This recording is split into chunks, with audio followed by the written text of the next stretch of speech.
The material world 1. It is important to note, the material world which one should detach from actually refers to one's desires. It does not refer to the physical world, such as the mountains. This is indicated by chapter 3 Ali Imran, verse 14. Beautified for people is the love of that which they desire, of women and sons, heaped up sums of gold and silver, fine branded horses and cattle and tilled land. That is the enjoyment of worldly life, but Allah has with him the best return, i.e. paradise. These things are connected to the desires of people, and by them one becomes distracted from preparing for the hereafter. When one abstains from their desires, they are in fact detaching from the material world. This is why a Muslim who does not possess worldly things can still be regarded a worldly person because of their inner desire and love for it. Whereas, a Muslim who possesses worldly things, like some of the righteous predecessors, can be considered detached from the material world as they do not desire and occupy their minds, hearts and actions with them. Instead they desire lies in the eternal hereafter. The first level of abstinence is turning away from unlawful and vain desires, which are not connected to the pleasure of Allah, the Exalted. This person busies themselves in fulfilling their duties and responsibilities, all the while focusing on the hereafter. They turn away from things and people who prevent them from fulfilling this important deed. The next stage of abstinence is when one takes only the things they need from the material world, in order to fulfill their necessities and responsibilities. They do not occupy their time on things which will not derive them benefit in the next world. This is the advice given by the Holy Prophet Muhammad, peace and blessings be upon him, in a narration found in Sahih Bukhari, number 6416. He advised a Muslim to live in this material world, as a stranger or a traveler.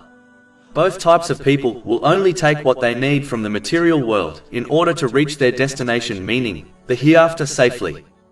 A Muslim can achieve this by understanding how close their death and departure to the hereafter is. Not only can death pounce on a person at any time, but even if one lives a long life, it seems as though it passed in a moment.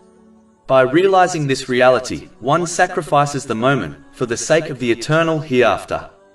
Shortening one's hope for a long life in this material world will encourage them to perform righteous deeds, sincerely repent from their sins, and prioritize preparing for the hereafter over all else. The one who hopes for a long life will be inspired to behave in the opposite manner. The one who is truly abstinent in the material world neither blames it nor praises it. They do not rejoice when they gain it, nor do they grieve when it passes them by. The mind of this pious Muslim is too focused on the eternal hereafter to greedily notice the small material world. Abstinence consists of several different levels. Some Muslims abstain in order to free their hearts of every vain and useless occupation, so that they can fully concentrate on obeying Allah, the Exalted, and fulfill their responsibilities towards people. According to the narration found in Sunan Ibn Majah, number 257, the one who behaves in such a manner will find that Allah, the Exalted, will suffice them by taking care of their worldly issues. But the one who is only concerned with worldly things will be left to their devices and will find nothing but destruction. This is why it is being said that the one who pursues the excess of this material world, such as excess wealth, will find that the minimal effect it has on them is that it distracts them from the remembrance and obedience of Allah, the Exalted. This is still true even if a person commits no sins in their pursuit of the excess aspects of the material world. Some abstain from the world in order to lighten their accountability on the Day of Judgment. The more one possesses, the more they will be held accountable. In fact, whoever has their deeds scrutinized by Allah, the Exalted, on Judgment Day will be punished. This has been warned in a narration found in Sahih Bukhari, number 6536.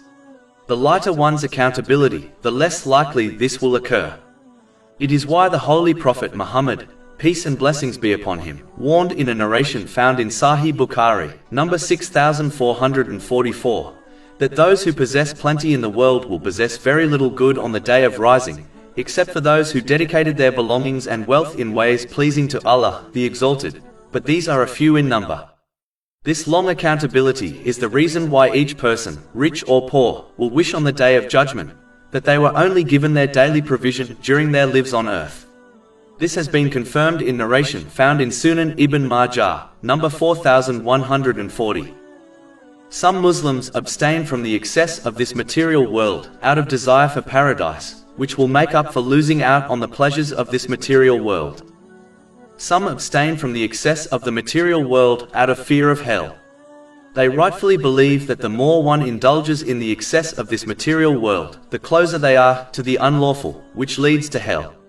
This has been warned in a narration found in Jami' at-Tirmidhi, number 1205. In fact, it is why the Holy Prophet Muhammad, peace and blessings be upon him, advised in a narration found in Sunan Ibn Majah, number 4215, that a Muslim will not become pious until they abstain from something which is not a sin, out of fear it may lead to a sin. The highest degree of abstinence is to understand and act on what Allah, the Exalted, desires from His servants, which has been mentioned throughout the Holy Quran and the narrations of the Holy Prophet Muhammad, peace and blessings be upon him. Namely, to abstain from the excess of the material world out of servanthood to Allah, the Exalted, knowing that their Lord does not like the material world. Allah, the Exalted, has condemned the excess of this material world and has belittled its worth. These pious servants were embarrassed that their Lord should see them inclining towards something which He dislikes. These are the greatest servants, as they only act according to the wishes of their Lord, even when they are given an opportunity to enjoy the lawful luxuries of this world. This is the very reason why the Holy Prophet Muhammad, peace and blessings be upon him, chose poverty even though he was offered the treasuries of the earth. This has been advised in a narration found in Sahih Bukhari, number 6590. The Holy Prophet Muhammad, peace and blessings be upon him, chose this as he knew it was what Allah, the Exalted, desired for His servants. As Allah, the Exalted, disliked the material world, the Holy Prophet, peace and blessings be upon him, rejected it out of love for his Lord. How can a true servant love and indulge in what their Lord dislikes?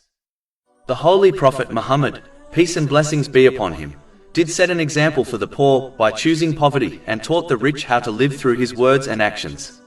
He could have easily chosen the alternative, and practically showed the rich how to live by taking the treasuries of the world which were offered to him, and he could have taught the poor how to live correctly through his words and actions. But he chose poverty for a specific reason, which was out of servanthood to his Lord, Allah, the Exalted. This abstinence was adopted by the companions, may Allah be pleased with them. For example, the first rightly guided Caliph of Islam, Abu Bakr Siddiq, may Allah be pleased with him, once cried when water sweetened with honey was given to him. He explained that he once observed the Holy Prophet Muhammad, peace and blessings be upon him, pushing away an invisible object. The Holy Prophet, peace and blessings be upon him, told him the material world had come to him and he commanded it to leave him alone. The material world replied that he had escaped the material world, but those after him would not. Because of this, Abu Bakr Siddiq, may Allah be pleased with him, wept when seeing the water sweetened with honey, believing the material world had come to misguide him. This incident is recorded in Imam Ashfa'ani's Hilyat al-Awliya, number 47. In reality, the companions, may Allah be pleased with them, never ate or dressed to gain pleasure, but only took what they needed from the material world while focusing on preparing for the hereafter. They disliked when the material world was placed at their feet, being fearful that perhaps their reward had been given to them in this world instead of in the hereafter. Anyone who is truly abstinent will follow in their footsteps. Muslims should not fool themselves by indulging in the unnecessary luxuries of this material world while claiming their heart is attached to Allah, the Exalted. If a person's heart is purified, it manifests on their limbs and in their actions, which is confirmed in a narration found in Sahih Muslim, number 4094. Whoever's heart is attached to Allah, the Exalted, follows in the footsteps of the righteous predecessors by taking what they need from the material world, spending only for the sake of Allah, the Exalted, and turning away from the excess of the material world while striving to prepare for the hereafter. This is true abstinence. The material world too. In a narration found in Sahih Bukhari, number 6416, the Holy Prophet Muhammad, peace and blessings be upon him, once advised Abdullah bin Umar, may Allah be pleased with him, to live in this world as a stranger or a traveler. And Abdullah bin Umar, may Allah be pleased with him, used to advise that when a person reaches the evening, they should not expect to be alive in the morning. And if they reach the morning, they should not expect to be alive in the evening. And that a Muslim must make use of their good health before they encounter sickness, and make good use of their life before their death. This narration teaches Muslims to limit their hopes for a long life.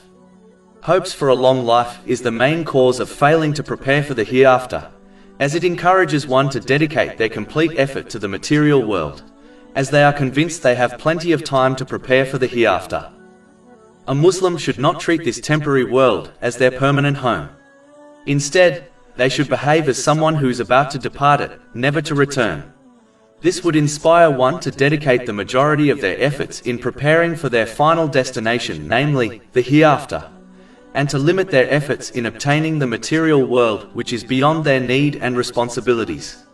This concept has been discussed throughout the Holy Quran and the narrations of the Holy Prophet Muhammad, peace and blessings be upon him, for example, chapter 40 Ghafir, verse 39. This worldly life is only temporary enjoyment, and indeed the hereafter, that is the home of permanent settlement. In a similar narration to the main one under discussion, which is found in Jami' at-Tirmizi, number 2377, the Holy Prophet Muhammad, peace and blessings be upon him, described himself in this world as a rider who takes a short rest under the shade of a tree and then swiftly moves on. In order to indicate the temporal nature of this world, the Holy Prophet, peace and blessings be upon him, compared it to shade which, as everyone knows, does not last long even though it appears to be permanent. This is how the material world can appear to some. They behave as if the world will last forever, whereas, in reality, it will quickly fade away. In addition, this narration mentions a rider and not someone who is walking. This is because a rider would rest significantly less than someone journeying on foot. This further indicates that a person's stay in this world is very short. This is quite evident to all. Even those who reach elderly age admit their life went by in a flash. So in reality, whether one reaches old age or not, life is just a moment. Chapter 10 Yunus, verse 45. And on the day when he will gather them, it will be as if they had not remained in the world but an hour of the day. In reality, the material world is like a bridge which must be crossed and not taken as a permanent home. The same way a person does not take a bus station as their home, knowing their stay there will only be for a short while. Similarly, the world is a short stop before one reaches the eternal hereafter. When someone goes on a once-in-a-lifetime holiday, in most cases, they will limit their spending on luxury household items, such as a widescreen television, and instead make do with whatever services their hotel offers. They behave in this manner, as they understand that their stay in the hotel will be short, and soon they will leave, never to return. This mentality prevents them from taking the holiday destination as their permanent home. Similarly, people were sent to Earth for a purpose which is definitely not to make it their permanent home. Instead, they were sent to take provisions from it, so that they can safely reach their permanent home, meaning the hereafter. This involves using the blessings one has been granted in ways pleasing to him. Whenever a person intends to travel, they first acquire the provision they need in order to make the journey comfortable and successful. As indicated in the Holy Quran, the best provision for the hereafter is piety. Chapter 2 Al-Baqarah, verse 197. Indeed, the best provision is fear of Allah. This is when a Muslim fulfills the commands of Allah, the Exalted, refrains from his prohibitions, and faces destiny with patience according to the traditions of the Holy Prophet Muhammad, peace and blessings be upon him, believing he only chooses what is best for his servants. Other provisions, such as food, are required in order to complete the journey from the world to the hereafter. But the provision which should be prioritized is piety, as it is the only provision which will benefit someone in both this world and the next. It leads to peace in this world and in the next. Chapter 16 An-Nahl, verse 97. Whoever does righteousness, whether male or female, while he is a believer, we will surely cause him to live a good life, and we will surely give them their reward in the hereafter according to the best of what they used to do. As the material world is not the permanent home of a person, they should therefore act on the main narration under discussion, and either live as if they were a stranger or a traveler. The first state of being a stranger is someone who does not attach their heart and mind to their temporary home. Their only aim is to gather enough supplies so that they can return safely to their permanent home, namely, the hereafter. This is like the one who lives in a foreign country on a work visa. Their place of work is not their home, only a place to earn money so that they can return back to their homeland with it. This person will never treat the strange country as their home. Instead, they will only spend on necessary things and concentrate on saving their wealth so that they can take as much wealth as possible back to their real and permanent home. If this person spent all or the majority of their wealth in the foreign country and returned to their home country empty-handed, they would undoubtedly be considered blameworthy by their relatives. This is because they have failed in their mission and purpose of living in another country on a work visa. Similarly, a Muslim should dedicate the majority of their efforts in acquiring provisions to take to the hereafter. They should not compete for the luxuries of the material world with others. Instead, they must concentrate on their mission to acquire provisions for the eternal hereafter. If they dedicate too much effort in beautifying their temporary home, then they will enter the hereafter unprepared and empty-handed and therefore fail in their mission which Allah, the Exalted, entrusted them with. A Muslim should be honest with themselves and reflect on how many hours of the day they dedicate to the material world and preparing for the hereafter. This self-reflection will show them if they have the correct mentality or not, and how strong their faith in the hereafter really is. Chapter 87 Al-Allah, verses 16 to 17. But you prefer the worldly life, while the hereafter is better and more enduring. The Holy Prophet Muhammad, peace and blessings be upon him, was sent to mankind when they were the most lowly of people, and the vast majority of them were leading a sinful life which would have caused them to enter hell. The Holy Prophet Muhammad, peace and blessings be upon him, called them towards the path of truth with clear proofs. Many of these people accepted his clear message and followed him. He promised them that Islam would conquer many nations, and much wealth would be obtained by the Muslims. But he warned them not to become distracted by the luxuries of the material world. An example of this warning is mentioned in a narration found in Sunan Ibn Majah, number 3997. The Holy Prophet Muhammad, peace and blessings be upon him, warned that competing for the unnecessary luxuries of the material world would destroy people. Therefore, he advised Muslims to content themselves with the basic necessities in order to fulfill their responsibilities and needs, and instead concentrate on preparing for the hereafter. Everything the Holy Prophet Muhammad, peace and blessings be upon him, promised Muslims came true. When the world was open to the Muslims, the majority of them became busy with competing, collecting, hoarding, and enjoying the excess of the material world. Thus, they gave up preparing for the hereafter correctly, as they were told to by the Holy Prophet Muhammad, peace and blessings be upon him.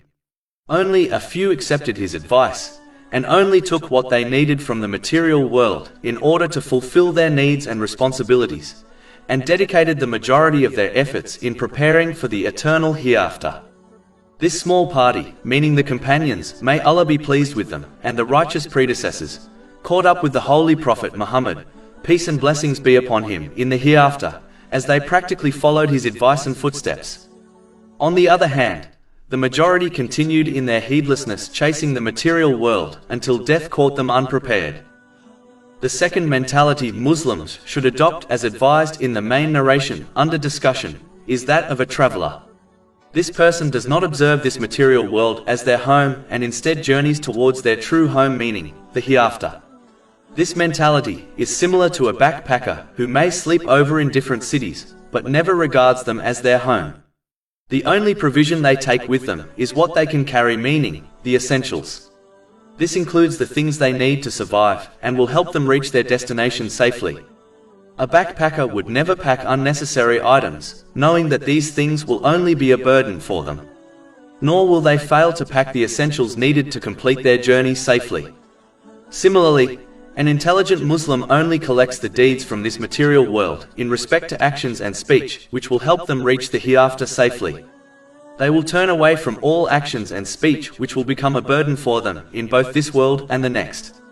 This is the attitude the Holy Prophet Muhammad, peace and blessings be upon him, advised the companions, may Allah be pleased with them, to adopt in a narration found in Sunan ibn Majah, number 4104. Chapter 18 Al-Kahf, verses 7-8. Indeed, we have made that which is on the earth adornment for it, that we may test them as to which of them is best indeed. And indeed, we will make that which is upon it into a barren ground. A Muslim must understand that the day and night are only brief stages in which people travel through, stage by stage, until they reach the hereafter. Therefore, they should use each stage by sending ahead provision to the hereafter in the form of righteous deeds. They must constantly be aware that their journey will end very soon, and they will reach the hereafter. Even if the journey looks long, it will ultimately feel like a moment. So one should make it a moment of obedience before it ends while they are unprepared. Chapter 10 Yunus, verse 45. And on the day when he will gather them, it will be as if they had not remained in the world but an hour of the day. With every breath one takes, they are moving towards the hereafter while leaving the world behind. Even though one may seem not to be moving, but in reality, the day and night act as their conveyance which takes them swiftly, without pause, to the next world. Muslims must realize that as they are the servants of Allah, the Exalted, soon a day will come when they will return to Him. When they return, they will be stopped for questioning. Therefore, they should prepare something good for this interrogation. They should prepare by using the blessings they were granted in this world in ways pleasing to Allah, the Exalted. But if they continue in heedlessness and fail to prepare, then they will be taken to task for what has already occurred and for what remains. Moving on to the advice of the companion, Abdullah bin Umar, may Allah be pleased with him, mentioned in the main narration under discussion. The first part of it highlights the importance of shortening one's hope for a long life in this world. A Muslim should not believe their stay in this world is long, as they could pass away at any moment. Even if one lives for many years, life still seems to have gone by in a flash. This is what Abdullah bin Umar, may Allah be pleased with him, indicated by advising Muslims not to believe they will be alive in the morning if they reach the evening. This mentality is the root cause of only taking what one needs from the material world, in order to fulfill their worldly responsibilities and prepare for the hereafter. Whereas, having hopes for a long life is the root cause of the opposite meaning. It causes one to delay preparing for the hereafter by performing righteous deeds and refraining from sins, and it encourages them to collect and hoard the material world, believing their stay in it will be extremely long. In addition, Abdullah bin Umar, may Allah be pleased with him, also advised Muslims to make good use of their good health before they encounter sickness. Unfortunately, most people only appreciate the value of good health after they lose it, which has been warned in a narration found in Sahih Bukhari, number 6412. Making use of good health means that a Muslim should use their physical and mental strength in the obedience of Allah, the Exalted, by performing righteous deeds and refraining from sins before they reach a time when they might desire to perform good deeds, but can no longer do them due to poor health. The one who makes good use of their good health will be given the reward of the righteous deeds they performed during their good health, even when they encounter sickness and can no longer do them. This is confirmed in a narration found in Sahih Bukhari, number 2996. Whereas, the one who does not make good use of their good health will lose this potential reward when they become sick. In fact, they will be left with nothing except regret. The final part of the advice given by Abdullah bin Umar, may Allah be pleased with him, is that a person should make good use of their life before death. This includes making use of all things which lead to righteous deeds, such as wealth, and avoiding all those things which prevent one from doing good deeds, such as unnecessary preoccupations. It is important for Muslims to make good use of their time before they become distracted with responsibilities which naturally occur with the passing of time, such as marriage, and to make good use of their wealth before their financial responsibilities increase. Making good use of time is essential for success, as it is a strange worldly blessing which never returns after it departs, unlike all other blessings. One must make use of their time by prioritizing their activities correctly according to the teachings of Islam. The one who behaves in this manner will fulfill all their responsibilities, duties and necessities, and have plenty of time to enjoy lawful pleasures in a balanced way. As warned by the Holy Prophet Muhammad, peace and blessings be upon him, in a narration found in Jami' at-Tirmidhi, number 2403, all people will have regrets at the time of their death. The good doer will regret that they did not perform more good deeds before dying. The sinful person will regret that they did not sincerely repent before their death. In this world, people are often given second chances, for example, redoing a driving test, but there is no do-over once a person dies. Regret will not help them at all. Instead, it will only add to their pain and suffering. So Muslims must use the time they are given to strive in the obedience of Allah, the Exalted, before their moment ends, by fulfilling the commands of Allah, the Exalted, refraining from His prohibitions, and by facing destiny with patience. One should abandon the mentality of delaying things till tomorrow, as in most cases this tomorrow never comes. A Muslim should concentrate on today and therefore do the things which please Allah, the Exalted, as tomorrow may come in this world, but they may not be alive to witness it. The Material World 3. In a narration found in Sunan Ibn Majah, number 2142, the Holy Prophet Muhammad, peace and blessings be upon him, advised that a Muslim should be moderate when seeking worldly things, as what is destined for them will surely reach them. It is important to understand that Islam does not encourage Muslims to completely abandon the material world, as it is a bridge which connects one to the hereafter. How can one possibly reach the hereafter without crossing this bridge? Islam instead teaches Muslims to take from this world in order to fulfill their necessities and the necessities of their dependents, while avoiding excess, waste and extravagance, and then dedicate their efforts in preparing for the hereafter by fulfilling the commands of Allah, the Exalted, refraining from His prohibitions, and by facing destiny with patience according to the traditions of the Holy Prophet Muhammad, peace and blessings be upon him. It is important to remember that the things one will obtain in this world, such as their provision, have already been apportioned to them over 50,000 years before Allah, the Exalted, created the heavens and the earth. This is confirmed in a narration found in Sahih Muslim, number 6748. As a person's provision is guaranteed and cannot increase or decrease, irrespective of their efforts, they should strive for it according to their necessities and responsibilities, as striving for more will only lead to stress and they may not obtain what they desire. In addition, this excess striving will distract them from practically preparing for the hereafter. This in turn will only lead to further stress for them in both worlds. Whereas obeying the main narration and striving moderately for one's provision will ensure they receive their apportioned share with minimal stress, they fulfill their responsibilities and prepare adequately for the hereafter. This leads to peace and success in both worlds. The Material World 4.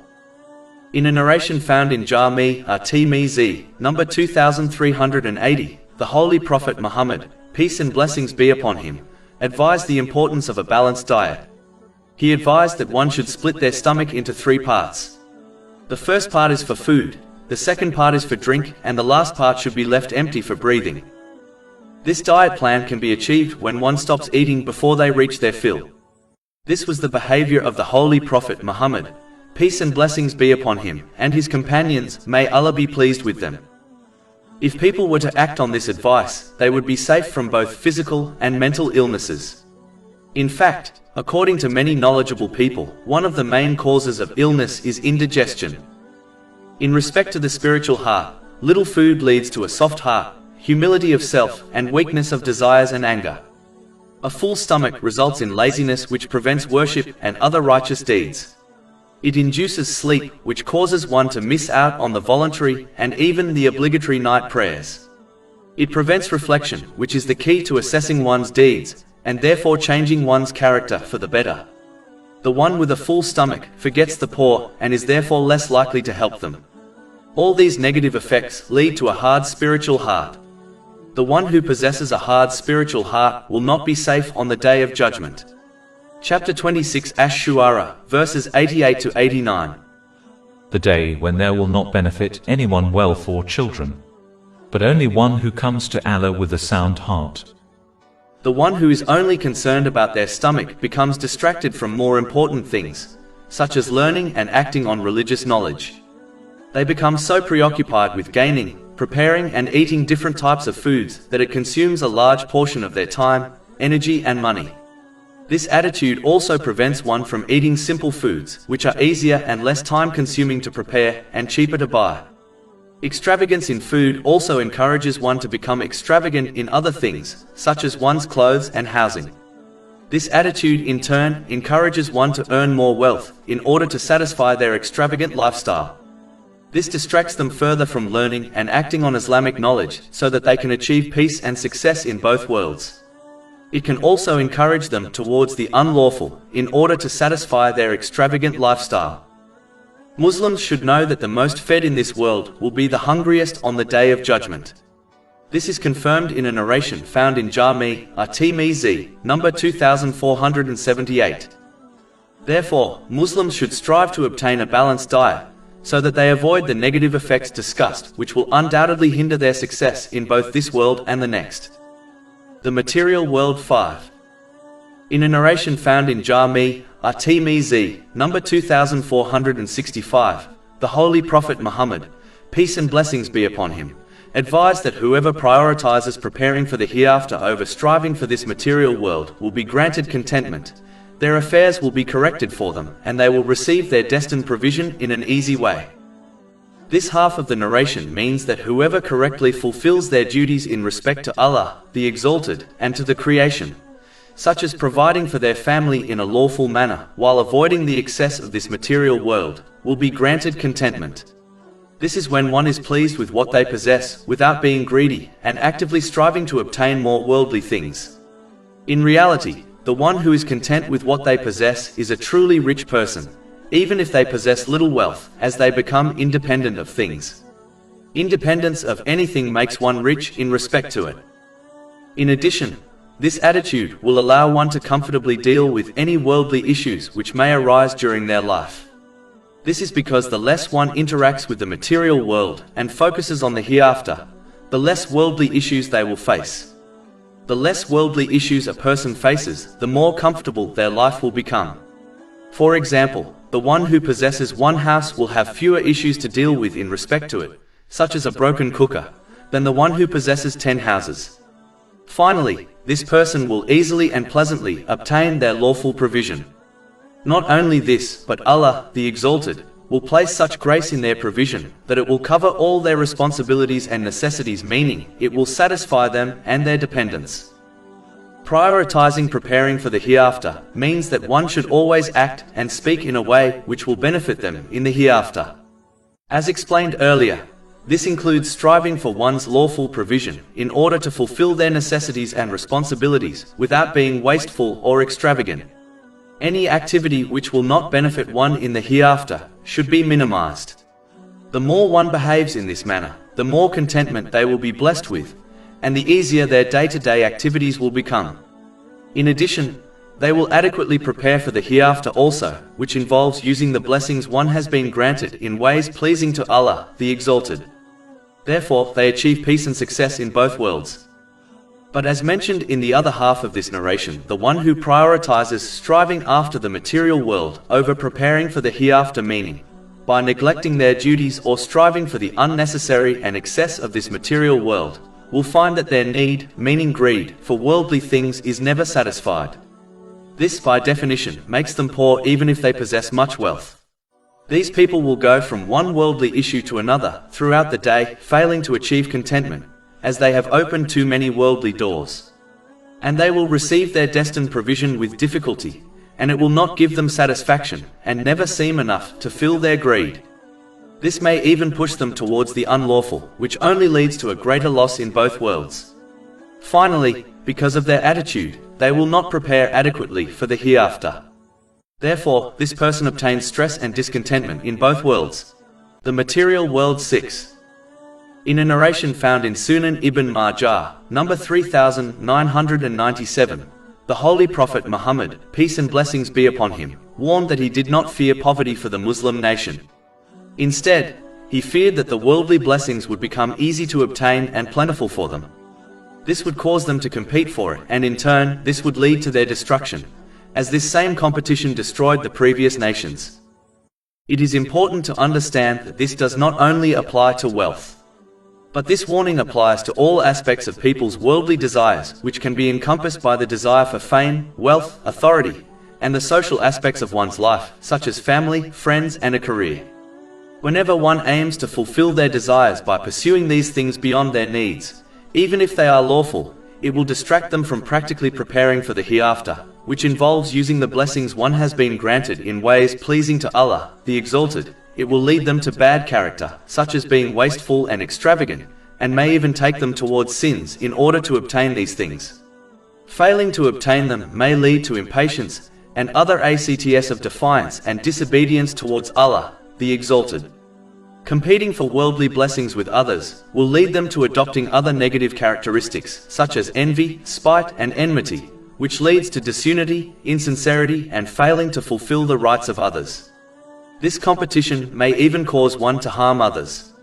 This only leads to destruction in both worlds, even if this is not obvious to a person in this world. It is obvious these worldly desires have taken control over many Muslims, as they would happily get up in the middle of the night in order to obtain worldly blessings such as wealth, or go on a holiday, but will fail to do so when advised to offer the voluntary night prayer or attend the morning obligatory prayer at the mosque with congregation. There is no harm in obtaining these things as long as they are lawful and required in order to fulfill a person's needs and the needs of their dependents. But when a person goes beyond this, then they will become preoccupied with them at the loss of their hereafter, as it may cause them to violate the rights of Allah, the Exalted, and people. The more one pursues their worldly desires, the less they will strive in preparing for the hereafter, as a person can either use the blessings they have been granted in ways pleasing to Allah, the Exalted, or according to their own desires. This will lead to the destruction warned in the main narration under discussion. A destruction which begins with stress and anxiety in this world and leads to extreme difficulties in the hereafter. Chapter 20 Taha, verse 124.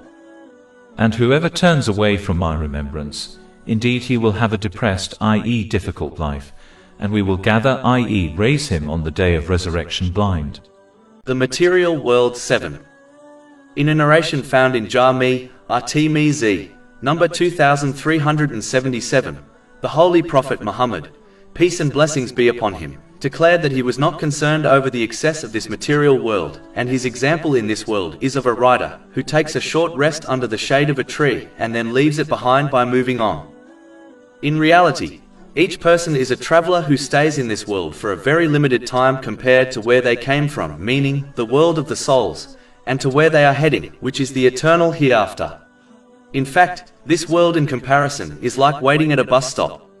In this narration, this world has been compared to a shadow. This is because a shadow does not last long and fades away quickly without people even taking notice, which is exactly how a person's days and nights pass away. The Holy Prophet Muhammad, peace and blessings be upon him, did not mention a traveler's inn or a hotel, as these are solid structures which indicate permanence. A fading shadow better describes this material world. This is because no matter how old a person is, they always admit that their life flashed by and felt like a moment. Chapter 79 An-Nazi'at, verse 46.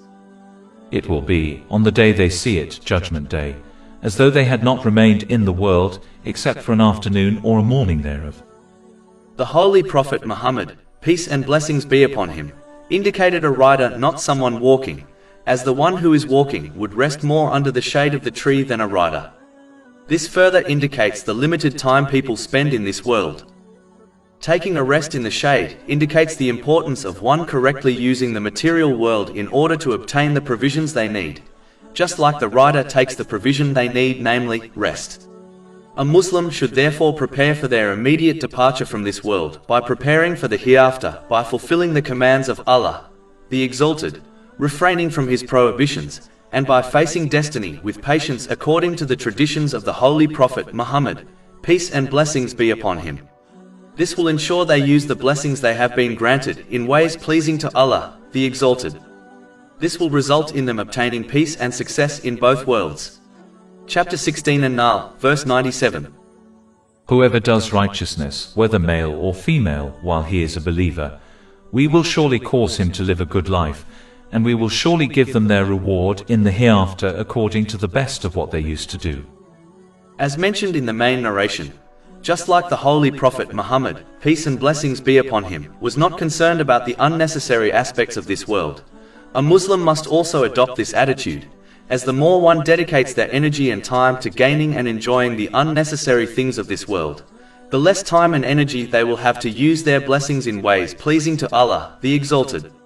This distraction will lead to nothing but stress and difficulties in both worlds. Chapter 20 Taha, verse 124. And whoever turns away from my remembrance, indeed he will have a depressed, i.e. difficult life, and we will gather, i.e. raise him on the day of resurrection blind. One should note that this discussion does not mean one should abandon this world, as this narration clearly indicates one should make use of the material world in order to prepare for the hereafter. The writer takes a rest, and Muslims must gather the things which will benefit them in the hereafter, instead of dedicating their efforts and time to unnecessary things which will leave them empty-handed on Judgment Day. Chapter 89 Al-Fahar, verses 23 to 24. And brought within view that day is hell, that day man will remember but how, i.e. what good to him will be the remembrance. He will say, oh, I wish I'd sent ahead some good for my life. The Material World 8. In a narration found in Sunan Ibn Majah, number 4102, the Holy Prophet Muhammad, peace and blessings be upon him, advised how to obtain the love of Allah, the Exalted. The love of Allah, the Exalted, is obtained when one avoids the excess of this material world, which are beyond their needs and responsibilities. Meaning, a Muslim should strive in this world in order to fulfill their necessities and the necessities of their dependents, according to the teachings of Islam. And they should strive in the obedience of Allah, the Exalted, by fulfilling His commands, refraining from His prohibitions, and by facing destiny with patience according to traditions of the Holy Prophet Muhammad, peace and blessings be upon him. Anything from the material world which aids one in these things is not in reality a worldly thing. Therefore, avoiding them is not required. But one must avoid those things which either hinder or prevent them from fulfilling these duties. When one persists on this attitude, they will only use the blessings they have been granted in ways pleasing to Allah, the Exalted. This is how a Muslim can keep the world in their hand and not in their heart. This is how a Muslim obtains the love of Allah, the Exalted, as this attitude causes them to strive in His obedience, which attracts the love of Allah, the Exalted. This is confirmed in a narration found in Sahih Bukhari, number 6502, the Material World 9. In a narration found in Jami' at-Tirmidhi, number 2346, the Holy Prophet Muhammad, peace and blessings be upon him, advised that whoever wakes up in the morning safe from danger, healthy and having food for the day, is as if the world was gathered for them. In this day and age, where many people around the world are living in unsafe countries, a Muslim who has been blessed with safety should make use of it by using their freedom to obey Allah, the Exalted, by fulfilling His commands, refraining from His prohibitions, and by facing destiny with patience according to the traditions of the Holy Prophet Muhammad, peace and blessings be upon him. For example, they should take advantage of journeying to the mosques for the congregational prayers and religious gatherings of knowledge. In addition, Muslims should extend this sense of security to others, irrespective of their faith, so that the whole society becomes secure from danger. In fact, according to a narration found in Sunan an-Nasai, number 4998, a person cannot be a true Muslim or believer until they keep their verbal and physical harm away from a person and their possessions. Simply put, a Muslim should treat others in the same way they desire to be treated by people. A Muslim must take advantage of their good health by obeying Allah, the Exalted, as it is a blessing which is often only truly appreciated until it is lost. This has been indicated in a narration found in Sahih Bukhari, number 6412. Those who make good use of their good health by obeying Allah, the Exalted, will find that they will receive His support when they eventually lose their good health. For example, the one who falls sick will receive the reward for doing the same righteous deeds they used to do when they were healthy, even if they no longer do them because of their sickness. This has been advised in a narration found in Imam Bukhari's Adab al-Mufrad, number 500. But those who fail to make use of their good health are unlikely to receive this support. It is important to note, making use of one's health includes striving in this material world in order to fulfill one's needs and the needs of their dependents, while avoiding extravagance and waste. One of the major concerns of a person is their provision. A Muslim should remember that it was allocated to them, over 50,000 years before the creation of the heavens and the earth. This is confirmed in a narration found in Sahih Muslim, number 6748. The one who obtains their daily provision should concern themselves with their other duties and plan for tomorrow without stressing, as their provision is guaranteed. Finally, the main narration also encourages one to adopt a simple lifestyle, as this leads to peace of mind and body. The more one strives for the unnecessary aspects of the material world, the more they will stress. For example, the one who owns one house will have less stress and things to deal with than the one who owns 2 houses. This is why the Holy Prophet Muhammad, peace and blessings be upon him, has advised that simplicity is a part of faith. This has been confirmed in a narration found in Sunan Ibn Majah, number 4118. The Material World 10. In a narration found in Sahih Bukhari, number 2886, the Holy Prophet Muhammad, peace and blessings be upon him, criticized the slaves of wealth and fine clothing. These people are pleased when they receive these things and become displeased when they do not. In reality, this applies to all non-essential worldly things. This criticism is not directed at those who strive in the material world in order to fulfill their needs and the needs of their dependents, as this is a part of obeying Allah, the Exalted.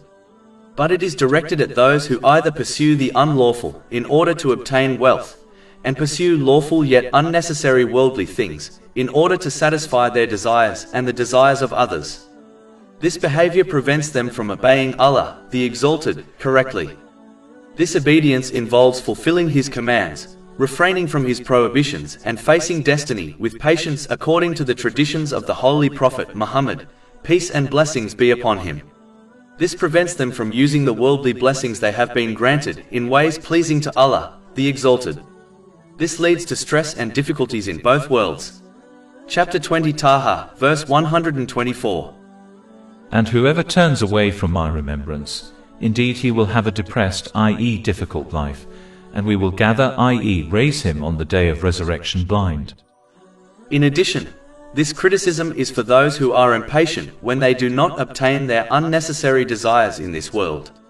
This attitude can cause a Muslim to obey Allah, the Exalted, on the edge. Meaning they obey Him when they obtain their desires, but when they do not, they angrily turn away from His obedience. The Holy Quran has warned of a severe loss in both worlds for the one who adopts this attitude. Chapter 22 Al-Hajj, verse 11. And of the people is he who worships Allah on an edge. If he is touched by good, he is reassured by it, but if he is struck by trial, he turns on his face. He has lost this world and the hereafter. That is what is the manifest loss. Muslims should instead learn to be patient and content with what they possess, as this is true richness, according to a narration found in Sahih Muslim, number 2420. In reality, the person full of desires is needy, meaning poor, even if they possess much wealth. Whereas the satisfied person is not greedy, meaning needy, and this makes them rich, even if they possess little of this world. A Muslim should know that Allah, the Exalted, grants people what is best for them and not according to their desires, as this, in most cases, would lead to their destruction. Chapter 42 Ash-Shura, verse 27. And if Allah had extended excessively provision for His servants, they would have committed tyranny throughout the earth. But He sends it down in an amount which He wills. Indeed He is of His servants aware and seeing. The Material World 11. In a narration found in Sahih Bukhari, number 6439, the Holy Prophet Muhammad, peace and blessings be upon him, warned that if a person possessed a valley of gold, they would desire another, and nothing fills their stomach except dust. But Allah, the Exalted, forgives those who repent to Him. This narration warns against possessing too many worldly desires.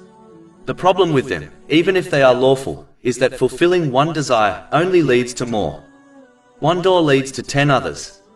And this never ends unless one repents from this behavior, or when they die and the dust of their grave finally fills their stomach. Lawful worldly desires can also lead to unlawful desires, as many people who ended up in the unlawful began by indulging in lawful desires. The more desires a person has, the more needy they become, which is another name for being poor. This poverty never ends, irrespective of how much one obtains or how many desires they fulfill. It is why it has been said that the essential needs of a pauper gets fulfilled, as this is guaranteed by Allah, the Exalted, but the desires of kings are left unfulfilled. A Muslim should instead strive in this world in order to fulfill their needs and the needs of their dependents without excessiveness, waste or extravagance. And they should minimize their worldly desires in order to avoid this real poverty and instead seek peace and comfort with the controller of hearts and emotions, namely, Allah, the Exalted, through his sincere obedience, which involves using the blessings one has been granted in ways pleasing to him. Chapter 16 An-Nahl, verse 97. Whoever does righteousness, whether male or female, while he is a believer, we will surely cause him to live a good life, and we will surely give them their reward in the hereafter according to the best of what they used to do. It does not take a scholar to conclude that those who are obsessed with fulfilling their lawful or unlawful desires, by misusing the blessings they have been granted, never find peace, irrespective of how many worldly possessions they own. In fact, those who behave in this manner are the furthest from peace of mind and are the closest to anxiety, stress and depression, and are the most addicted to drugs and alcohol. Chapter 20 Taha, verse 124. And whoever turns away from my remembrance, indeed he will have a depressed, i.e. difficult life. The Material World 12. In a narration found in Sunan ibn Majah, number 4108, the Holy Prophet Muhammad, peace and blessings be upon him, advised that the material world compared to the hereafter is like a drop of water compared to an ocean. In reality, this simile was given in order for people to understand how small the material world is compared to the hereafter. But in reality they cannot be compared, as the material world is temporal, whereas the hereafter is eternal. Meaning, the limited cannot be compared to the unlimited. The material world can be split into four categories: fame, fortune, authority, and one's social life, such as their family and friends. No matter what worldly blessing one obtains which falls within these groups, it will always be imperfect, transient, and death will cut a person off from the blessing. On the other hand, the blessings in the hereafter are lasting and perfect. So in this respect, the material world is no more than a drop compared to an endless ocean. In addition, a person is not guaranteed to experience a long life in this world, as the time of death is unknown. Whereas, everyone is guaranteed to experience death and reach the hereafter.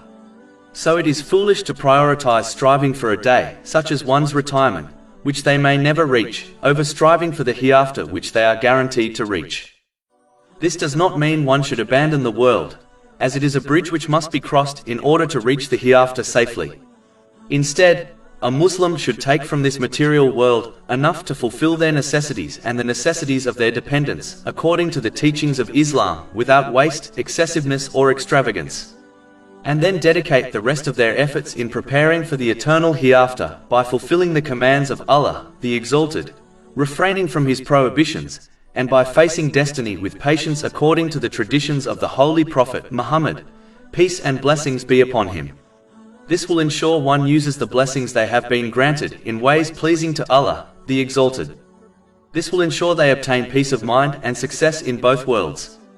Chapter 16 An-Nahl, verse 97. Whoever does righteousness, whether male or female, while he is a believer, we will surely cause him to live a good life, and we will surely give them their reward in the hereafter according to the best of what they used to do. An intelligent person will not prioritize a drop of water over an endless ocean, and an intelligent Muslim would not prioritize the temporal material world over the eternal hereafter. The Material World 13. In a narration found in Sunan ibn Majah, number 4118, the Holy Prophet Muhammad, peace and blessings be upon him, advised that simplicity is a part of faith. Islam does not teach Muslims to give up all their wealth and lawful desires, but it instead teaches them to adopt a simple lifestyle in all aspects of their life, such as their food, clothing, housing and business, so that it provides them free time to prepare for the hereafter adequately. This involves fulfilling the commands of Allah, the Exalted, refraining from his prohibitions and facing destiny with patience according to the traditions of the Holy Prophet Muhammad, peace and blessings be upon him. This simple life includes striving in this world in order to fulfill one's needs and the needs of their dependents without excessiveness, waste or extravagance. The more one concentrates on a simple life, the easier it becomes to use the blessings they have been granted in ways pleasing to Allah, the Exalted. This leads to peace and success in both worlds. Chapter 16 An-Nahl, verse 97. Whoever does righteousness, whether male or female, while he is a believer, we will surely cause him to live a good life, and we will surely give them their reward in the hereafter according to the best of what they used to do. In addition, a Muslim should understand that the simpler life they lead, the less they will stress over worldly things, and therefore the more they will be able to strive for the hereafter, thereby obtaining peace of mind, body and soul. But the more complicated a person's life is, the more they will stress, encounter difficulties, and strive less for their hereafter, as their preoccupations with worldly things will never seem to end. This attitude will prevent them from obtaining peace of mind, body and soul. Simplicity leads to a life of ease in this world, and a straightforward accounting on the Day of Judgment. Whereas, a complicated and indulgent life will only lead to a stressful life, and a severe and difficult accounting on the Day of Judgment. The more strict one's accounting, the more they will be punished. This has been indicated in a narration found in Sahih Bukhari, number 103. The Material World 14. In a narration found in Sahih Bukhari, number 6501, the Holy Prophet Muhammad, peace and blessings be upon him, warned that the worldly things which are raised up in social status will eventually be lowered by Allah, the Exalted. This does not mean that Muslims should avoid the material world and trying to achieve success in it. Muslims should strive to obtain a worldly education and a lawful occupation, as it helps one to avoid unlawful wealth, and is required to fulfill one's responsibilities, such as fulfilling their needs and the needs of their dependents. An example describing this duty is recorded in a narration found in Sunan Abu Dawud, number 2928. The main narration means that one should not make worldly success their number one priority, and instead dedicate most of their efforts to preparing for the hereafter.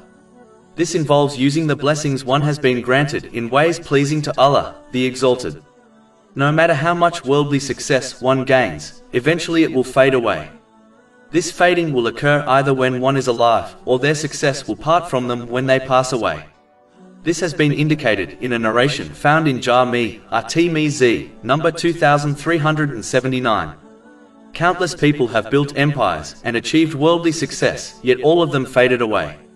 How many people have had their names plastered across skyscrapers, yet, after a short while their names were removed and they were forgotten?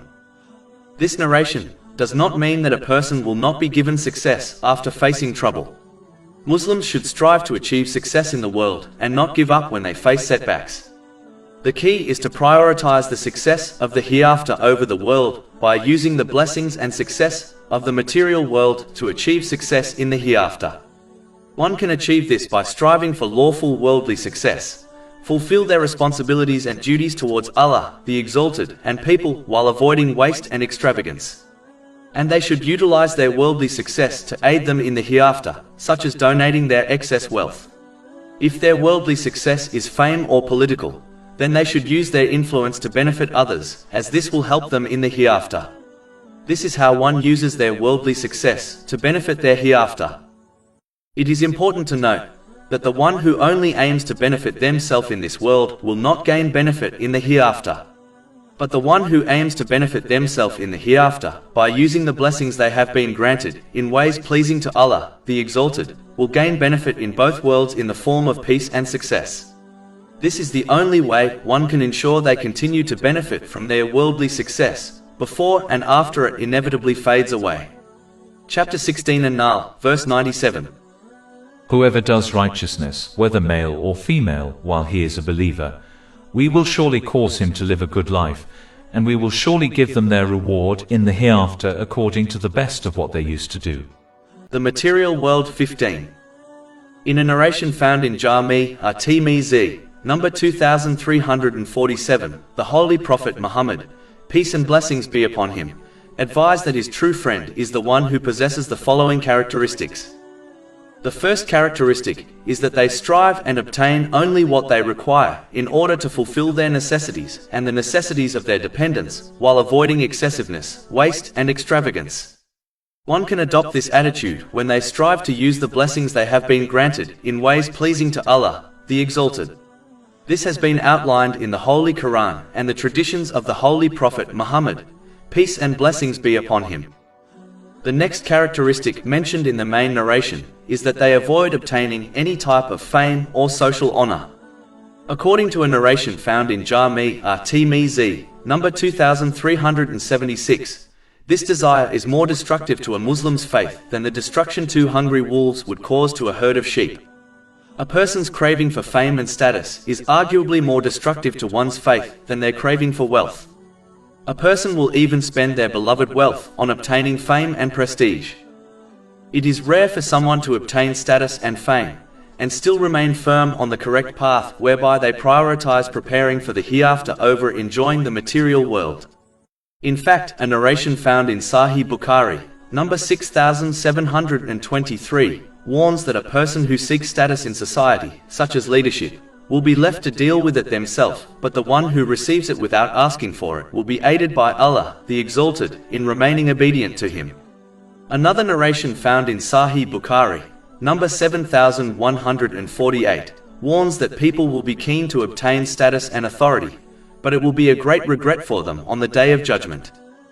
This is a dangerous craving, as it forces one to strive intensely to obtain it, and then strive further in order to hold on to it, even if it encourages them to commit oppression and other sins. The worst type of craving for status is when one obtains this through religion. A narration found in Jami' at-Tirmizi, number 2654, warns that this person will go to hell. Seeking repute also causes one to act in order to please people, instead of acting to please Allah, the Exalted. This person will be told to gain the reward for their deeds on Judgment Day from the people they acted for, which will not be possible. This has been warned in a narration found in Jami' at-Tirmizi, number 3154. Seeking repute also causes one to adopt negative characteristics, such as being two-faced in order to please everyone. This leads to many sins, and this person will ultimately be disgraced publicly by Allah, the Exalted. The very people which they aim to please will criticize and hate them, even if they conceal this from them. The final thing mentioned in the main narration is that their death comes quickly, their mourners are few, and the inheritance they leave behind is small.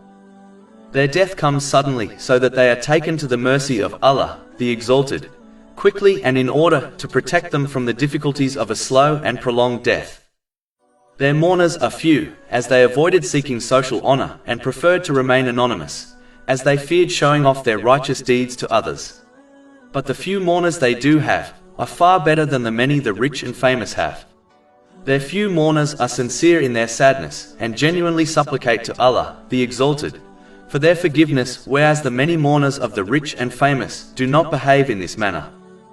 The inheritance they leave behind is small, as they directed the vast majority of their blessings towards the hereafter by using them in ways pleasing to Allah, the Exalted. They understood that anything they left behind would fall into the hands of others who would enjoy the blessings, while they, the deceased, will be held accountable for obtaining it. It is why a narration found in Jami' at-Tirmizi, number 2379, warns that a person's family and wealth abandons them at their grave, and only their deeds accompany them in their lonely grave. Therefore, they concentrate on obtaining righteous deeds by using their blessings correctly, and avoid misusing them, thereby committing sins. Even though they leave little behind, as inheritance they in fact take a lot with them to the hereafter, in order to support themselves in their moment of need. Chapter 59 Al-Hash, verse 18. O you who have believed, fear Allah, and let every soul look to what it has put forth for tomorrow. Finally, they may not leave much worldly things behind, such as wealth and properties, but they do leave behind a huge legacy of goodness, such as ongoing charity and useful knowledge, which continues to benefit them even after their death. This has been indicated in a narration found in Jami' at-Tirmizi, number 1376. To conclude, those who claim to love the Holy Prophet Muhammad, peace and blessings be upon him, must support this verbal claim with actions. Claims without actions have little value in both worldly and religious matters. One of these proofs is to adopt these characteristics which lead to his friendship. The one who befriends the Holy Prophet Muhammad, peace and blessings be upon him, will be granted his company in the hereafter. Chapter 4 An-Nisa, verse 69. And whoever obeys Allah and the Messenger, those will be with the ones upon whom Allah has bestowed favor of the prophets, the steadfast affirmers of truth, the martyrs and the righteous. And excellent are those as companions. The Material World 16. In a narration found in Sahih Bukhari, number 6514, the Holy Prophet Muhammad, peace and blessings be upon him, warned that two things abandon a deceased at their grave and only one thing remains with them. The two things which abandon them are their family and wealth, and the only thing which remains with them are their deeds. Throughout history, people have always concentrated the majority of their efforts to obtaining wealth and a happy family. Even though Islam does not prohibit these things, as they may be required to fulfill one's responsibilities and duties. Islam only discourages Muslims from striving for these things beyond their needs, and in cases when these things prevent one from using the blessings they have been granted in ways pleasing to Allah, the Exalted. One must strive to obtain the needed wealth to fulfill their responsibilities according to the teachings of Islam, and obtain a family which will encourage them to prepare for the hereafter. These are both considered good deeds when utilized in such a manner. This is confirmed in a narration found in Sahih Bukhari, number 6373. This is the sign of an intelligent person who gives priority to the thing which will endure and support them in their moment of need, namely, righteous deeds. On the other hand, the one who allows their wealth and relatives to prevent them from using the blessings they have been granted in ways pleasing to Allah, the Exalted, are described as losers in the Holy Quran. Chapter 63 Al-Munafiqun, verse 9. O you who have believed, let not your wealth and your children divert you from the remembrance of Allah. And whoever does that, then those are the losers. Some may incorrectly believe they are close to Allah, the Exalted, as He has bestowed them with great wealth and family. But Allah, the Exalted, clears their confusion by declaring that the one who is dearer and nearer to Him are those who believe and perform righteous deeds. Chapter 34 Saba, verse 37. And it is not your wealth or your children that bring you nearer to us in position, but it is by being one who has believed and done righteousness. In another place of the Holy Quran, Allah, the Exalted, warns mankind that their wealth and relatives will not benefit them in the hereafter unless they reach the hereafter with a sound heart. Chapter 26 Ash-Shu'ara, verses 88 to 89. The day when there will not benefit anyone wealth or children, but only one who comes to Allah with a sound heart. The definition of the sound heart is lengthy, but simply put, one cannot obtain it until they sincerely fulfill the commands of Allah, the Exalted, refrain from His prohibitions and face destiny with patience according to the traditions of the Holy Prophet Muhammad, peace and blessings be upon him. This will ensure they adopt positive characteristics and eliminate negative characteristics. The one who possesses good character will fulfill the rights of Allah, the Exalted, and people, by using the blessings they have been granted in ways pleasing to Allah, the Exalted. The one who behaves in this manner possesses a sound spiritual heart and body. In addition, one's wealth can only benefit them in the hereafter if they send it ahead of them by spending it on ongoing charity projects. This is confirmed by the Holy Prophet Muhammad, peace and blessings be upon him, in a narration found in Jami' at-Tirmidhi, number 1376. The same narration informs mankind that a righteous child praying for the forgiveness of their deceased parent will be accepted also. Unfortunately, in this day and age, many children are too busy seeking their inheritance to supplicate for their deceased parents. It is important to understand that raising a righteous child who supplicates for their deceased parent is not possible to achieve if the parents do not perform righteous deeds themselves during their lives, i.e. leading by example. Secondly, it is not the way of the Holy Prophet Muhammad, peace and blessings be upon him, or his companions, may Allah be pleased with them all, to abstain from performing righteous deeds and hope others will pray for them after they depart from this world. One should strive for righteous deeds while they are alive, and then hope others will pray for them after they pass away. It is important to understand that only the wealth one sends forward to hereafter will benefit them. This involves spending one's wealth in ways pleasing to Allah, the Exalted, such as spending on fulfilling one's responsibilities and duties, such as the education of their children. All wealth spent on vain or sinful things will become a source of stress for the owner and may well lead to their punishment in both worlds. Those who withhold the obligatory charity out of greed have been warned of dreadful punishments. For example, a narration found in Sahih Bukhari, number 1403, warns that a person who commits this grave sin on the Day of Judgment will encounter a huge poisonous snake which will wrap around them and bite them continuously. Chapter 3 Ali Imran, verse 180. And let not those who greedily withhold what Allah has given them of His bounty ever think that it is better for them. Rather, it is worse for them. Their necks will be encircled by what they withheld on the day of resurrection. A narration found in Sunan Abu Dawood, number 1658, warns that on the Day of Judgment the gold and silver a person owned will be heated up in the flames of hell, and their bodies will be branded with it, if they failed to donate the obligatory charity due on it. Furthermore, any wealth left behind by the deceased will be left to others to enjoy, while the deceased is held accountable for collecting it. It is important to note, if a person knowingly leaves wealth to someone who is not fit to possess it and thus misuses it, then the deceased may well be held accountable for this also. Conversely, if one leaves wealth behind to someone who spends it correctly, then the deceased will face much regret on the Day of Judgment when they observe the great reward given to the one who spent it correctly. The Holy Prophet Muhammad, peace and blessings be upon him, made it clear in a narration found in Sahih Muslim, number 7420, that a person can only use their wealth in three ways. The first is the wealth which is spent on their food. The second is the wealth spent on their clothes, and the final wealth is what they spent in ways pleasing to Allah, the Exalted. All other wealth is left behind for other people to enjoy, while the deceased is held accountable for collecting it. Hoarding and incorrectly spending wealth inspires one to love the material world and dislike the hereafter, as they dislike leaving their beloved wealth behind, which will occur when they die. The one who dislikes the hereafter will not adequately prepare for it, meaning they will not use the blessings they have been granted in ways pleasing to Allah, the Exalted. In addition, if one desires to adopt true piety, then they must be ready to spend their wealth for the sake of Allah, the Exalted. Chapter 3 Ali Imran, verse 92. Never will you attain the good reward until you spend in the way of Allah from that which you love. In reality, wealth is a strange companion, as it only benefits someone when it leaves them, meaning when it is spent in the correct way. A person would be labeled a fool if they went on a long trip without any provisions. Similarly, the one who does not send their wealth ahead in the form of provisions for their long journey to the hereafter is also foolish. There is no doubt that one of the greatest pains a person feels at the time of death is when they realize that they are leaving behind their hard-earned wealth and journeying towards the hereafter empty-handed. A Muslim should avoid this outcome at all costs.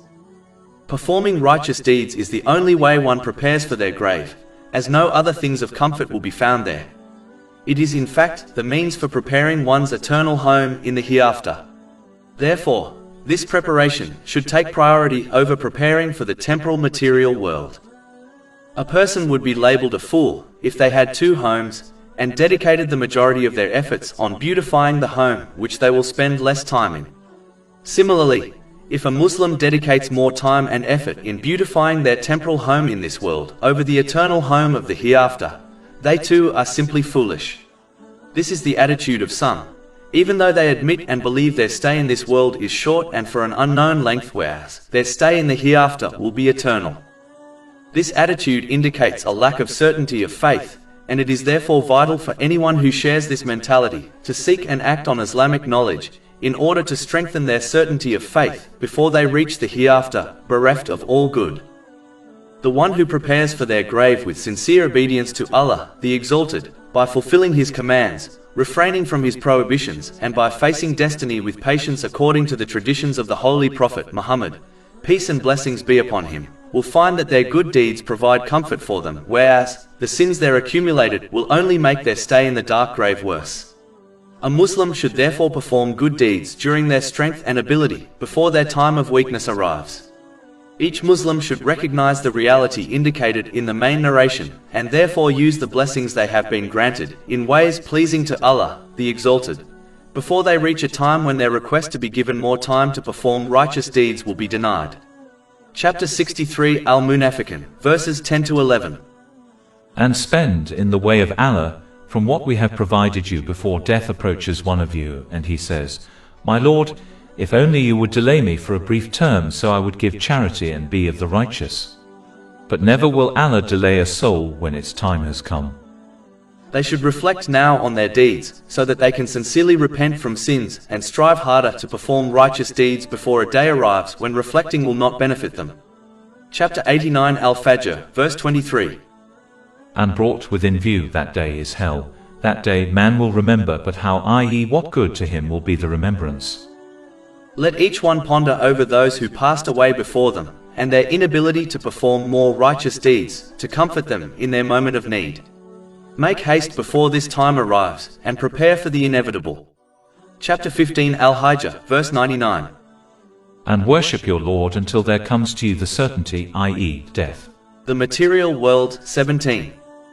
In a narration found in Jami' at-Tirmidhi, number 2376, the Holy Prophet Muhammad, peace and blessings be upon him, warned that craving for wealth and status is more destructive to one's faith than the destruction caused by two hungry wolves which are set free on a herd of sheep. This shows that hardly any of a Muslim's faith remains secure if they crave after wealth and fame in this world, just as hardly any of the sheep will be saved from two hungry wolves. So this great similitude contains a severe warning against the evil of craving after excess wealth and social status in the world.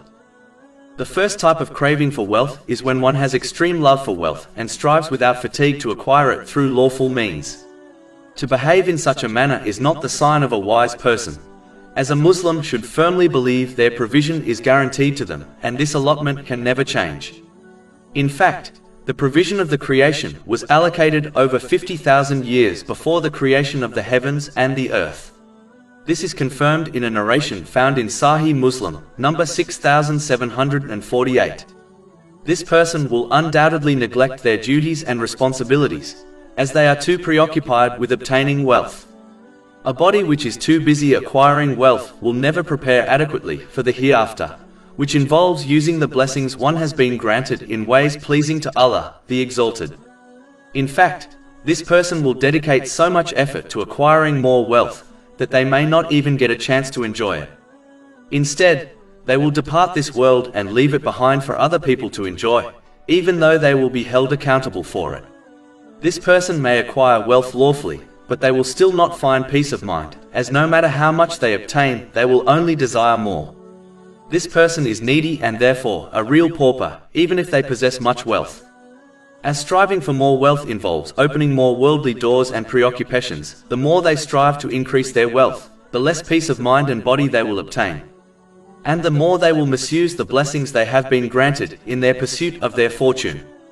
Only the one who forgets Allah, the Exalted, misuses the blessings they have been granted by Him. Chapter 20 Taha, verse 124. And whoever turns away from my remembrance, indeed he will have a depressed, i.e. difficult life, and we will gather, i.e. raise him on the day of resurrection blind. The only craving which is beneficial is craving for accumulating true wealth, namely, righteous deeds, in order to prepare for one's day of return. The second type of craving for wealth is similar to the first type, but in addition to it, this type of person acquires wealth through unlawful means and fails to fulfill the rights of people, such as the obligatory charity. The Holy Prophet Muhammad, peace and blessings be upon him, has warned against this in many narrations.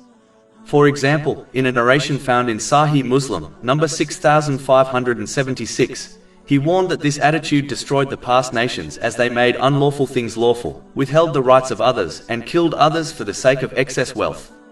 This person strives for the wealth they are not entitled to, which leads to countless major sins. When one adopts this attitude, they become intensely greedy.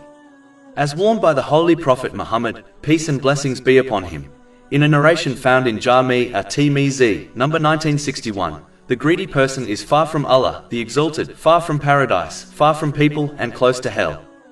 In fact, a narration found in Sunan and Nasai, number 3114, warns that extreme greed and true faith will never combine in the heart of a true Muslim.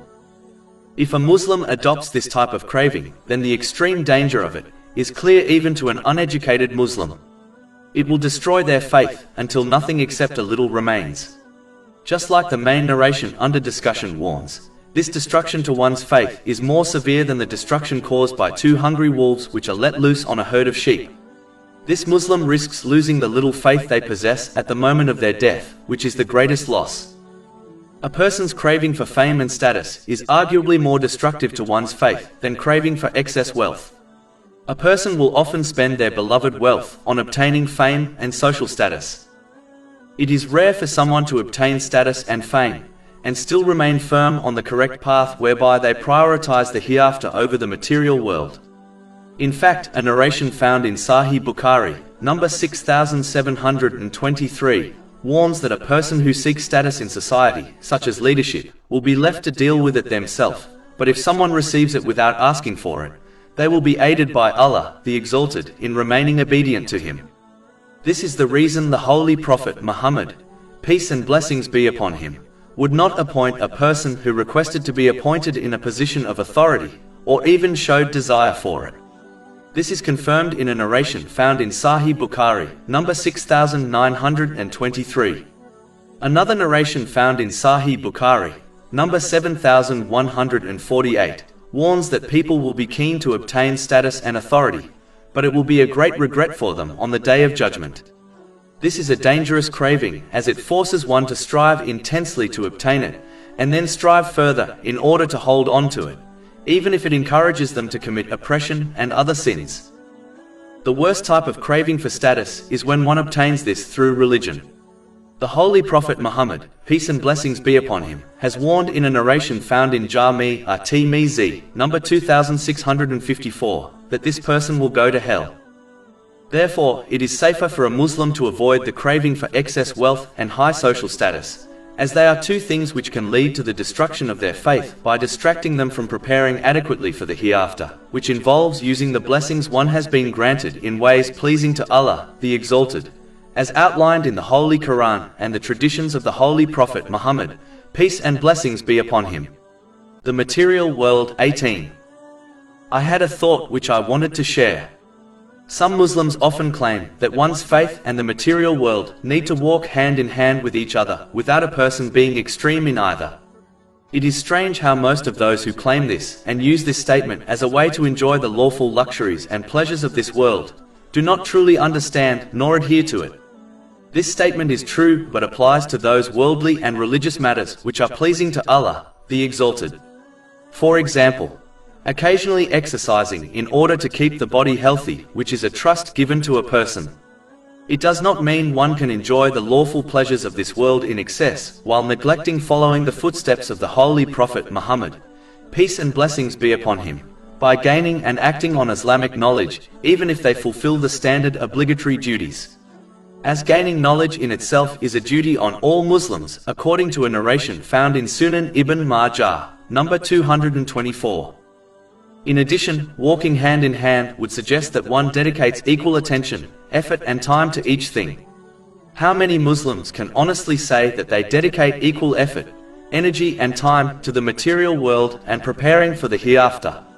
If they do not, and most do not, then how exactly are they fulfilling this statement?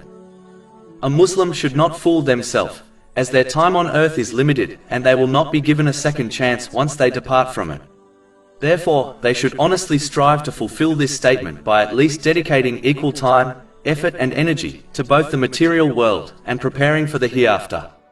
It is important to note that some would argue that treating a temporary abode and an everlasting abode equal is not wise. The Material World 19. I had a thought which I wanted to share.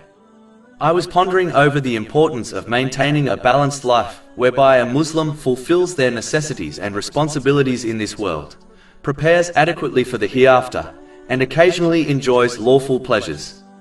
Even though this is the best approach, it is very difficult to fulfill, just like walking a tightrope, whereby a person can easily fall into either of the two extremes.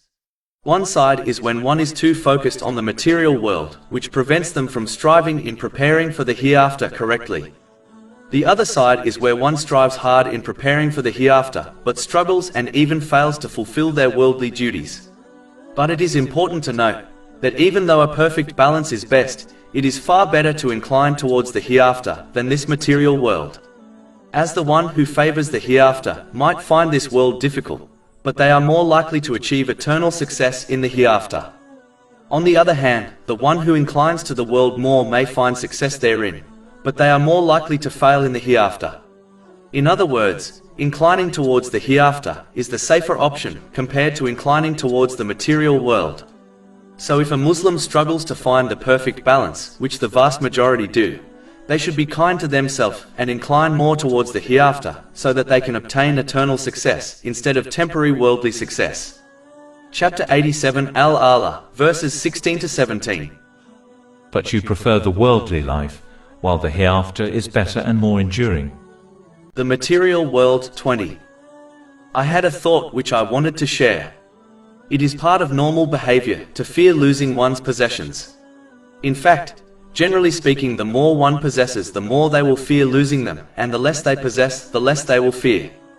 This is just like the person who goes out in the middle of the night while possessing many valuable things, such as an expensive phone and tablet. This person will obviously have more fear of losing their possessions than the one who leaves their home in the middle of the night while carrying nothing valuable. Muslims should therefore understand the reality of this in respect to this temporal world and the eternal hereafter. The one who possesses much worldly things which will not benefit them in the hereafter, such as excess wealth they have hoarded, will always fear leaving this world through death and the troubles of this world more than the one who possesses less worldly things. This fear removes the very aim of these possessions, which is to achieve peace of mind and body. In fact, achieving peace of mind and body is the very reason people strive in this material world.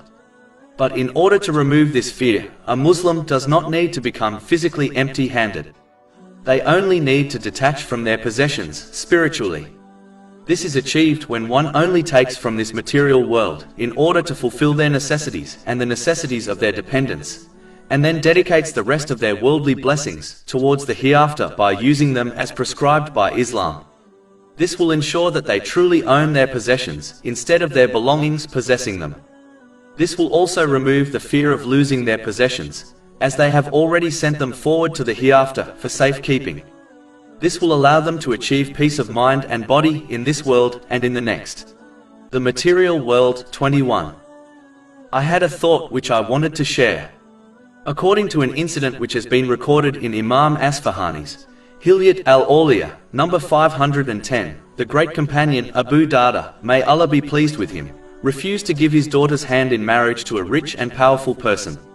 He advised that he only did this as he feared his daughter would get lost in the excess and luxuries of this world, which would undoubtedly damage her faith.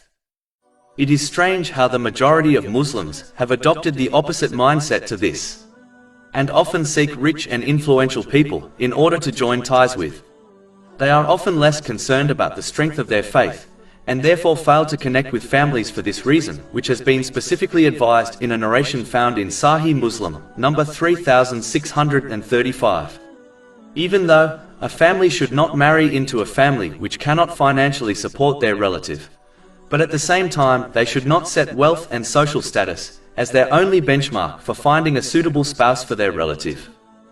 This incident shows the importance of always seeking good for others by considering faith in all situations and circumstances.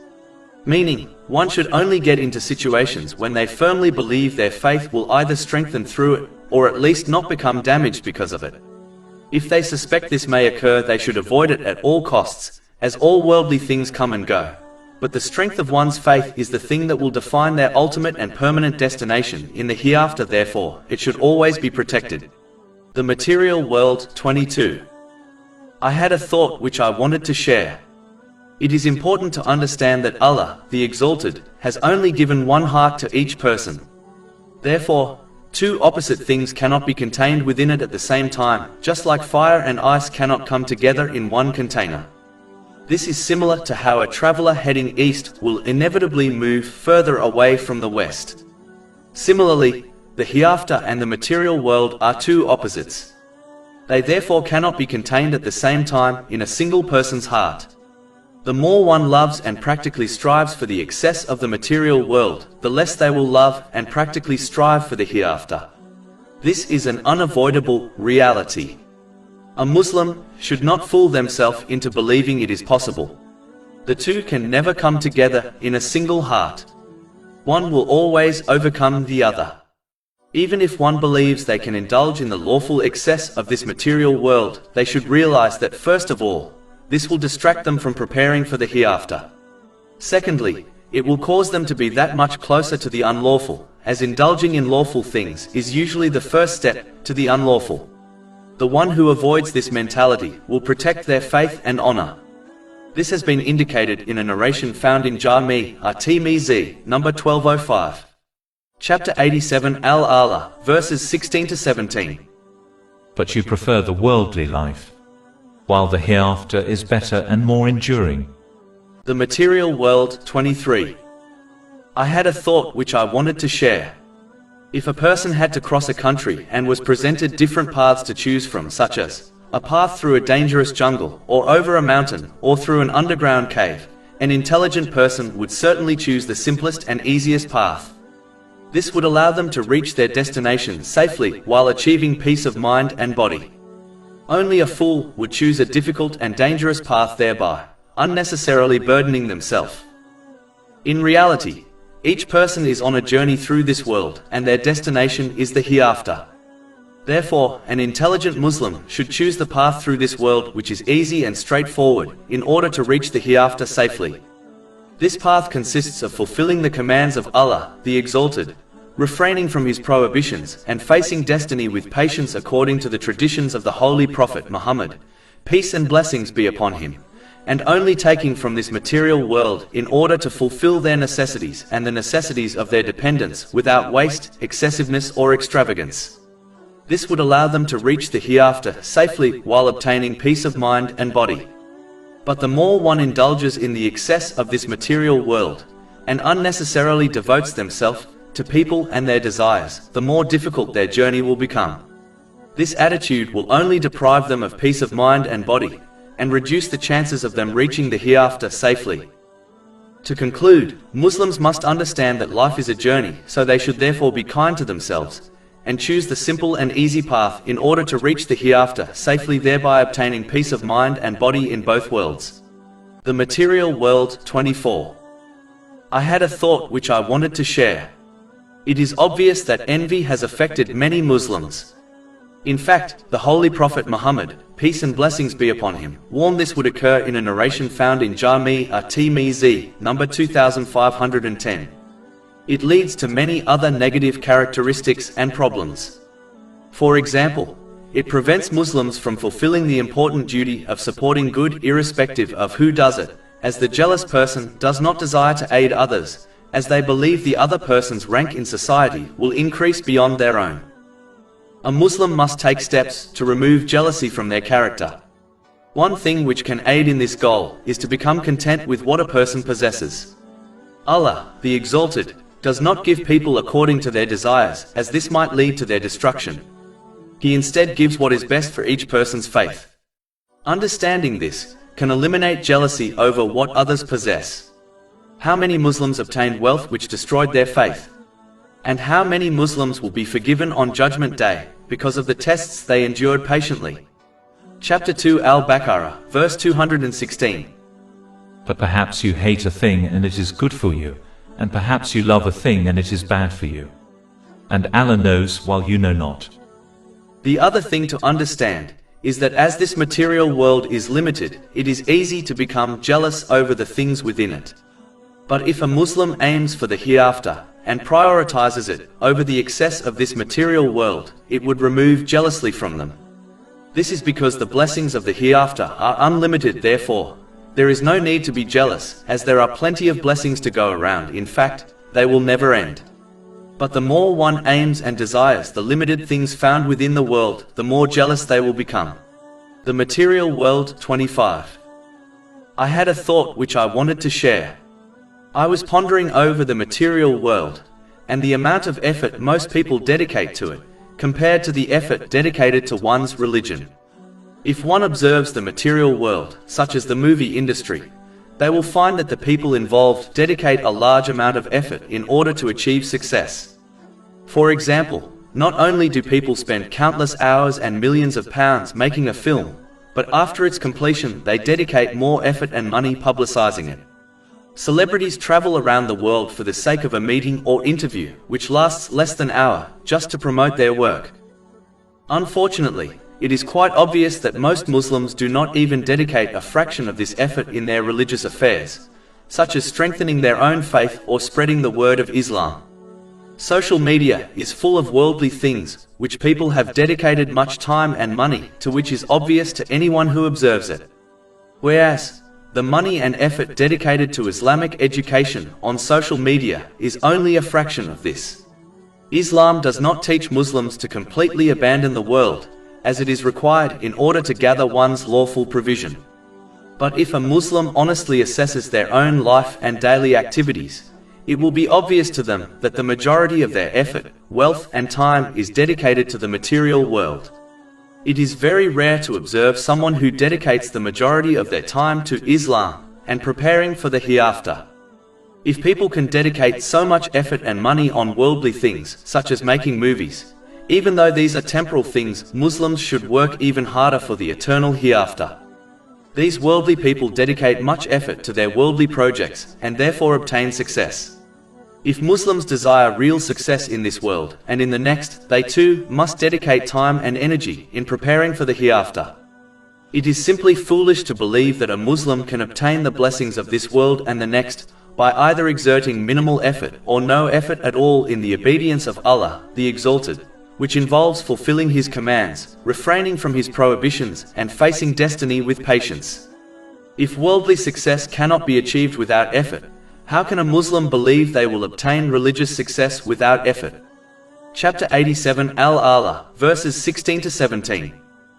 But you prefer the worldly life, while the hereafter is better and more enduring. The Material World 26. I had a thought which I wanted to share. It is important to understand that even though people strive in this material world in order to achieve peace of mind, it is not possible to achieve in this world, as it has not been placed in the material world. Chapter 13 Arad, verse 28. Unquestionably, by the remembrance of Allah hearts are assured. Even though this fact eludes many, it is quite obvious that the more one strives in this material world, the more doors they open to the material world. Fulfilling one worldly task leads to 10 others.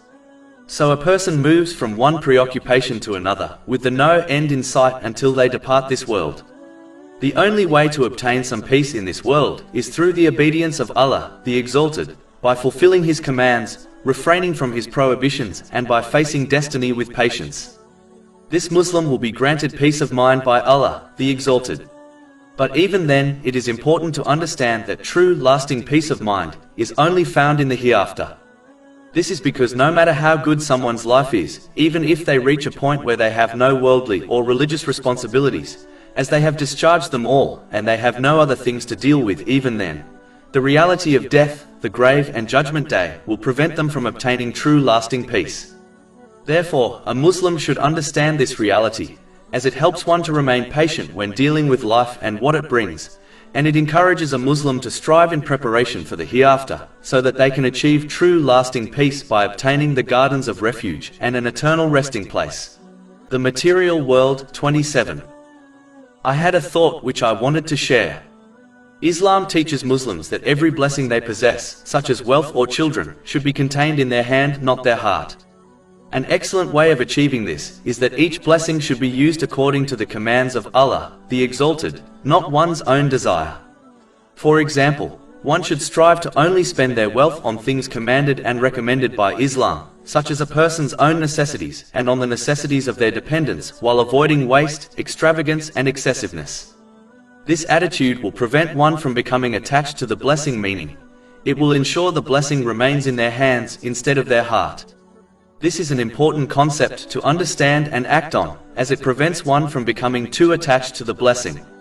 As each worldly blessing is bound to pass away, this attitude will prevent one from becoming overly sad, meaning becoming grieved and depressed when it eventually does. Keeping the blessing in one's hand might lead to sadness when one eventually loses it, but this sadness is acceptable in Islam and does not lead to impatience and mental disorders, such as depression, which severe sadness, namely grief, leads to. In addition, This attitude prevents one from misusing the blessing, which often occurs when it is within one's heart instead of their hands. For example, unnecessarily hoarding wealth and greedily amassing more. This concept has been indicated in chapter 57 Al-Hadid, verse 23. In order that you not despair over what has eluded you, and not exult in pride over what he has given you. Keeping things in one's hand instead of their heart will ensure they always remember that the blessing belongs to Allah, the Exalted, and not them. This again prevents impatience when one eventually loses it. This has been indicated in chapter 2 Al-Baqarah, verse 156. Who, when disaster strikes them, say, "Indeed we belong to Allah, and indeed to him we will return." So a Muslim must strive to use each blessing according to the teachings of Islam, thereby ensuring it remains in their hands instead of their heart, which in fact should contain only the love of Allah, the Exalted. The Material World 28. I had a thought which I wanted to share. When people, irrespective of their faith, go on holiday, they only pack the things they need and maybe a little extra, but they try to avoid overpacking. Even the amount of money they take with them, they limit in respect to their stay abroad. When they arrive, they often stay in a hotel, which usually has the main necessities of living with a few extras. If they believe they will never return to the same destination in the future, they will never buy a house, as they will claim their stay is short and they will not return. They do not get a job during their holiday, claiming that their stay is short, so they do not need to earn more money. They do not get married, nor have children, claiming the holiday destination is not their homeland, where they would get married and have children. Generally speaking, this is the attitude and mindset of holiday makers. It is strange how Muslims truly believe they will depart from this world soon, meaning their stay in the world is temporary, just like being on holiday, and they believe their stay in the hereafter will be permanent, yet they do not adequately prepare for it. If they truly realize the short time they have, similarly to a holiday, they would not dedicate too much effort on their homes, and instead be content with a simple home, just like the traveler who is content with a simple hotel. So in reality, this world is like the holiday destination in the example, yet Muslims do not treat it like one. Instead, they dedicate the majority of their efforts in beautifying their world while neglecting the eternal hereafter. It is sometimes hard to believe some Muslims actually believe in the permanent hereafter when one observes the amount of effort they dedicate to the temporal world. Muslims should therefore strive in preparing for the hereafter by fulfilling the commands of Allah, the Exalted, refraining from His prohibitions, and by facing destiny with patience while being pleased with obtaining and utilizing the necessities of this world. It is why the Holy Prophet Muhammad, peace and blessings be upon him, advised Muslims to live in this world as travelers in a narration found in Sahih Bukhari, number 6416. They should not take this world as a permanent home, and instead treat it like a holiday destination. The Material World 29. I read a news article a while ago, which I wanted to briefly discuss. It reported on the sudden death of a child celebrity. It is strange that even though people believe they can die at any moment, yet the vast majority behave as if they will live a long life. Some dedicate their efforts to this material world to such a degree that even if they were guaranteed a long life, they could not exert any more effort for the sake of gaining more from this world. Unfortunately, Muslims delay preparing for the hereafter, believing they can do it in the future. They often keep delaying this preparation until they suddenly encounter death unprepared. This preparation involves using the blessings one has been granted in ways pleasing to Allah, the Exalted, as outlined in the Holy Quran and the traditions of the Holy Prophet Muhammad, peace and blessings be upon him. It is important for Muslims to understand that no matter how long they live, life goes by in a flash. So they should take every opportunity they have in order to prepare for the eternal hereafter. This does not mean they should abandon the world completely. It means they should prioritize preparing for the hereafter by only taking what they need from the material world in order to fulfill their necessities and responsibilities according to the commands of Allah, the Exalted. This attitude will allow them to enjoy the lawful pleasures of this world and prepare adequately for the next one also. A Muslim only fails preparing for the hereafter correctly because of their pursuit of the excess of this material world, not by striving to fulfill their necessities and responsibilities, as this is a part of preparing for the hereafter. A Muslim should remember the narration found in Sahih Muslim, number 7424, which warns that only a person's deeds will accompany them in their grave, while their family and wealth abandons them at this crucial moment. Therefore, a Muslim should give priority to the thing which will aid them in their moment of need. Muslims should not delay preparing for the hereafter, otherwise, they may well encounter death suddenly while unprepared, as death does not come at a particular age or time.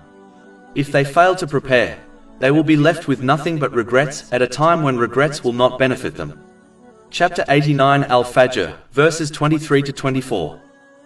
And brought within view that day is hell, that day man will remember but how, i.e., what good to him will be the remembrance. He will say, "Oh, I wish I had sent ahead some good for my life." The Material World 30. I read a news article a while ago, which I wanted to briefly discuss. It reported on the stresses of life, and how to navigate through them without becoming affected by mental disorders, such as depression. One thing which can help a Muslim to achieve this, is to understand that every worldly blessing they possess, is only a means which should aid them in reaching the hereafter safely. It is not an end in itself. For example, wealth is a means one should use in order to obey Allah, the Exalted, by fulfilling the commands of Allah, the Exalted, fulfilling their necessities and the necessities of their dependents. It is not an end or an ultimate goal in itself. This not only aids a Muslim in maintaining their focus on the hereafter, but it also aids them whenever they lose worldly blessings. When a Muslim treats each worldly blessing, such as a child, as a means to please Allah, the Exalted, and reach the hereafter safely, then losing it will not have such a detrimental impact on them. They may become sad, which is an acceptable emotion, but they will not become grieved, which leads to impatience and other mental problems, such as depression. This is because they firmly believe the worldly blessing they possessed was only a means, so losing it does not cause a loss in the ultimate goal, namely, paradise, the loss of which is disastrous. Therefore, still possessing and concentrating on the ultimate goal will prevent them from becoming grieved. In addition, they will understand that just like the thing they lost was only a means, they firmly believe they will be provided with other means by Allah, the Exalted, to reach and fulfill their ultimate goal. This will also prevent them from grieving. Whereas, the one who believes their worldly blessing is the end goal instead of a means, will experience severe grief when losing it, as their whole purpose and objective has been lost. This grief will lead to depression and other mental issues. To conclude, Muslims should treat each blessing they possess as a means to reach the hereafter safely, not as an end in itself. This attitude is demonstrated practically when they use the blessings they have been granted in ways pleasing to Allah, the Exalted, as outlined in the Holy Quran and the traditions of the Holy Prophet Muhammad, peace and blessings be upon him. This is how one can possess things without being possessed by them. This is how they can keep worldly things in their hands and not in their spiritual hearts. The Material World 31. I read a news article a while ago, which I wanted to briefly discuss. It reported on how people strive to create the perfect life. It is quite obvious when observing most people, that they strive hard in order to beautify their material world. In fact, many go beyond this by striving to mold their life so that it becomes perfect and permanent. For example, people spend large amounts of wealth on trying to build the perfect home while hoping that it will endure. Companies make billions out of this desire of people to be perfect and timeless, such as cosmetic companies. Some people endure painful operations in an attempt to defy time and achieve perfection. This shows that there is something within a person's soul which desires perfection and permanence. But the strange thing is that no matter how much resources one uses and no matter how much effort they dedicate, these two things, namely, perfection and permanence, are not obtainable in this world. This internal desire was placed inside people to make them strive for perfection and permanence in a place where they do exist, namely, the hereafter. Unfortunately, some misunderstood this desire and misplaced it. Muslims should therefore not make this mistake, but instead place this desire in the correct place by striving in the obedience of Allah, the Exalted, by fulfilling His commands, refraining from His prohibitions, and by facing destiny with patience according to the traditions of the Holy Prophet Muhammad, peace and blessings be upon him. This will ensure they use the blessings they have been granted in ways pleasing to Allah, the Exalted. Only then will they be able to fulfill this desire and achieve true perfection and permanence. The Material World 32. I read a news article a while ago, which I wanted to briefly discuss. It reported on a gang of thieves who had been caught and sentenced to prison after the police recovered the property they had stolen. It is important for Muslims to understand that this in reality is the worst situation for the thieves, as they were not only sent to prison, but they will also not be able to enjoy the wealth they had stolen after they are released. Meaning, they were judged and sentenced to prison over stealing something they no longer possess. This is the biggest loss, as one could argue if the thieves were judged and sentenced to prison for stealing property they still possess, it would have been far better for them, as they could have enjoyed it after they were released from prison. Muslims should understand the fact that on Judgment Day they will be judged over their actions, both worldly and religious. But the major and important difference is that their worldly actions, such as obtaining unnecessary and excess wealth and properties, will be turned into dust by Allah, the Exalted. Chapter 18 Al-Kahf, verses 7-8. Indeed, we have made that which is on the earth adornment for it, that we may test them as to which of them is best indeed. And indeed, we will make that which is upon it into a barren ground. Just like the thieves who were punished over property they no longer possessed, so will people be judged over their worldly actions and possessions they no longer possess. Can one imagine being sent to hell over worldly things, such as fame and fortune, they no longer possess? The only things which will still be in their possession on Judgment Day, and which will aid them in their greatest moment of need, are their religious actions, which are the result of using the blessings one has been granted in ways pleasing to Allah, the Exalted, as outlined in the Holy Quran and the traditions of the Holy Prophet Muhammad, peace and blessings be upon him. So each Muslim must decide where they should dedicate the majority of their efforts. Either to worldly things and deeds, which will perish and turn into dust with this material world while they face the reckoning over them, or dedicate the majority of their efforts to religious deeds, which will endure and provide them company, shelter, and aid on a great day. Chapter 18 Al-Kahf, verses 103-104. Say, shall we believers inform you of the greatest losers as to their deeds? They are those whose effort is lost in worldly life, while they think that they are doing well in work. The Material World 33. I read a news article a while ago, which I wanted to briefly discuss.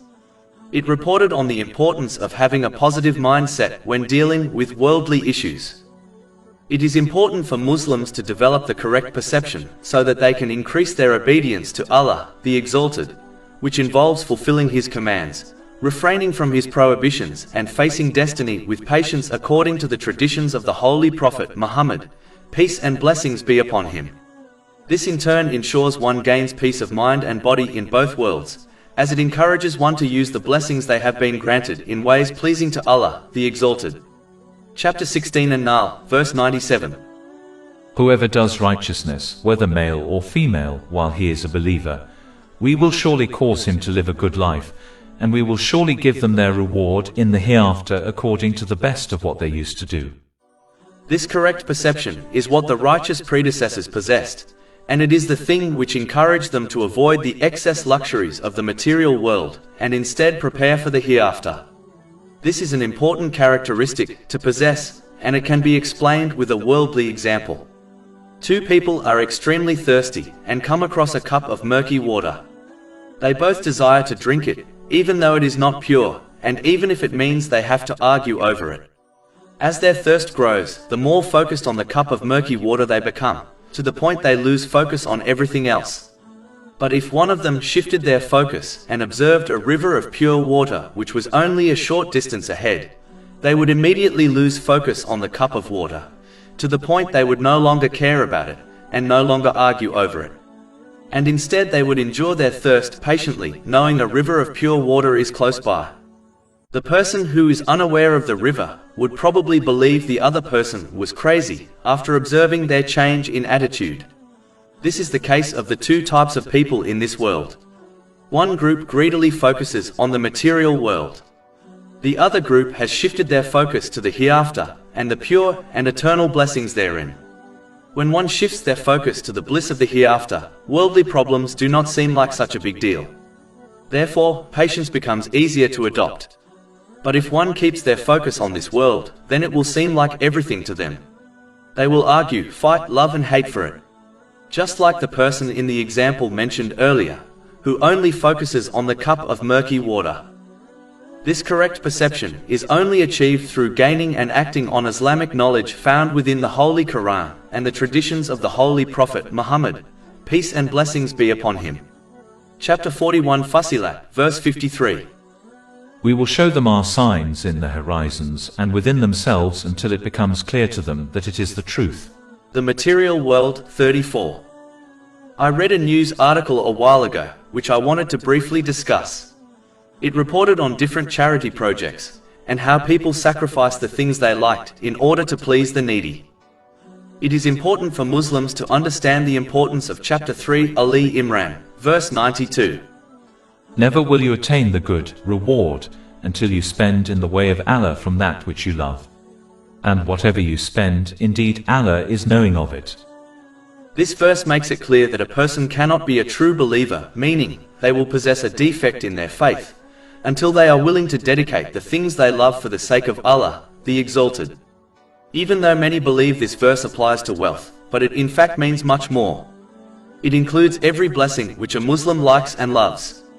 For example, Muslims are happy to dedicate their precious time on the things which please them. But they refuse to dedicate time to pleasing Allah, the Exalted, beyond the obligatory duties which barely takes an hour or two in one's day.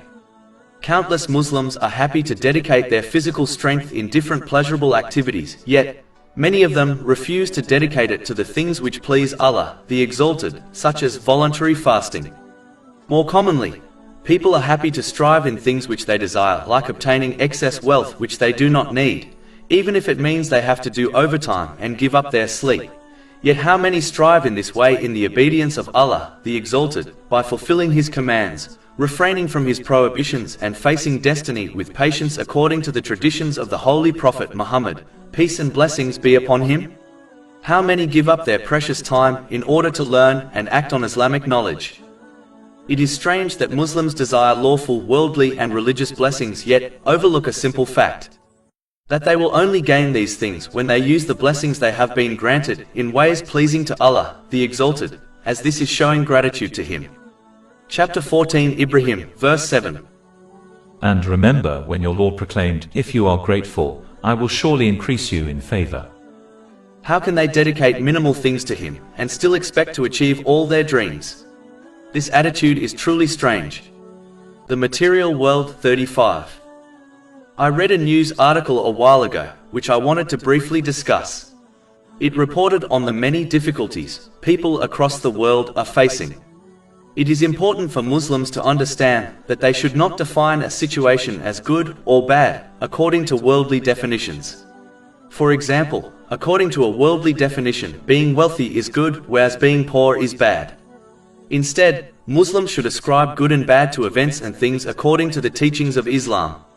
Meaning, anything which takes one closer to the obedience of Allah, the Exalted, in the form of fulfilling His commands, refraining from His prohibitions and by facing destiny with patience according to the traditions of the Holy Prophet Muhammad, peace and blessings be upon him, is good, even if it seems bad from a worldly point of view. And anything which takes one away from the obedience of Allah, the Exalted, is bad, even if it appears good. There are many examples throughout the teachings of Islam which demonstrate this. For example, Karen was an extremely wealthy person who lived in the time of the Holy Prophet Musa, peace be upon him. Many people then and now may consider his wealth to be a good thing, but as it led him to pride, it became a means of his destruction. So in his case, being wealthy was a bad thing. Chapter 28 Al-Qasas, verses 79 to 81. So he came out before his people in his adornment. Those who desired the worldly life said, "Oh, would that we had like what was given to Karen. Indeed, he is one of great fortune."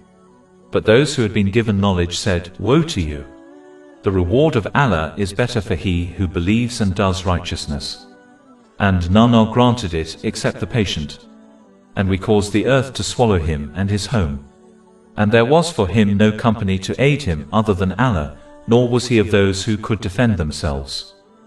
On the other hand, the third rightly guided caliph of Islam, Usman bin Affan, may Allah be pleased with him, was also wealthy, yet he used his wealth in the correct way. In fact, once after donating a large amount of wealth, he was told by the Holy Prophet Muhammad, peace and blessings be upon him, that nothing could harm his faith after that day. This has been indicated in a narration found in Jami' at-Tirmidhi, number 3701. So in his case, wealth was a good thing. To conclude, a Muslim should remember that every difficulty they face has wisdoms behind it, even if they do not observe them. So they should not believe something is good or bad from a worldly point of view. Meaning, if the thing encourages them towards the obedience of Allah, the Exalted, then it is good, even if it seems bad. Chapter 2 Al-Baqarah, verse 216. But perhaps you hate a thing and it is good for you, and perhaps you love a thing and it is bad for you. And Allah knows while you know not. The Material World 36. I read a news article a while ago, which I wanted to briefly discuss. It reported on sponsoring animals. Firstly, it is important to note Islam teaches Muslims the importance of treating all creatures kindly. For example, a narration found in Imam Bukhari's Adab al-Mufrad, number 378, mentions a man who was forgiven by Allah, the Exalted, because he fed a thirsty dog. This narration concludes by advising that being kind to all creatures leads to reward. Nonetheless, one of the reasons why humanity across the globe is suffering is because many people have prioritized things incorrectly. For example, some are more concerned about the welfare of animals than humans. This is quite obvious when one observes the behavior of some animal lovers. The majority of Muslims have given striving for the temporal world priority over the permanent hereafter. This is obvious when one observes their typical daily routine. Even some of the Muslims who try to please Allah, the Exalted, prioritize things incorrectly. For example, they give preference to voluntary good deeds over acting on the traditions of the Holy Prophet Muhammad, peace and blessings be upon him. This shift in priorities only occurred when Muslims stopped acting on the teachings of Islam, and instead acted according to their own desires.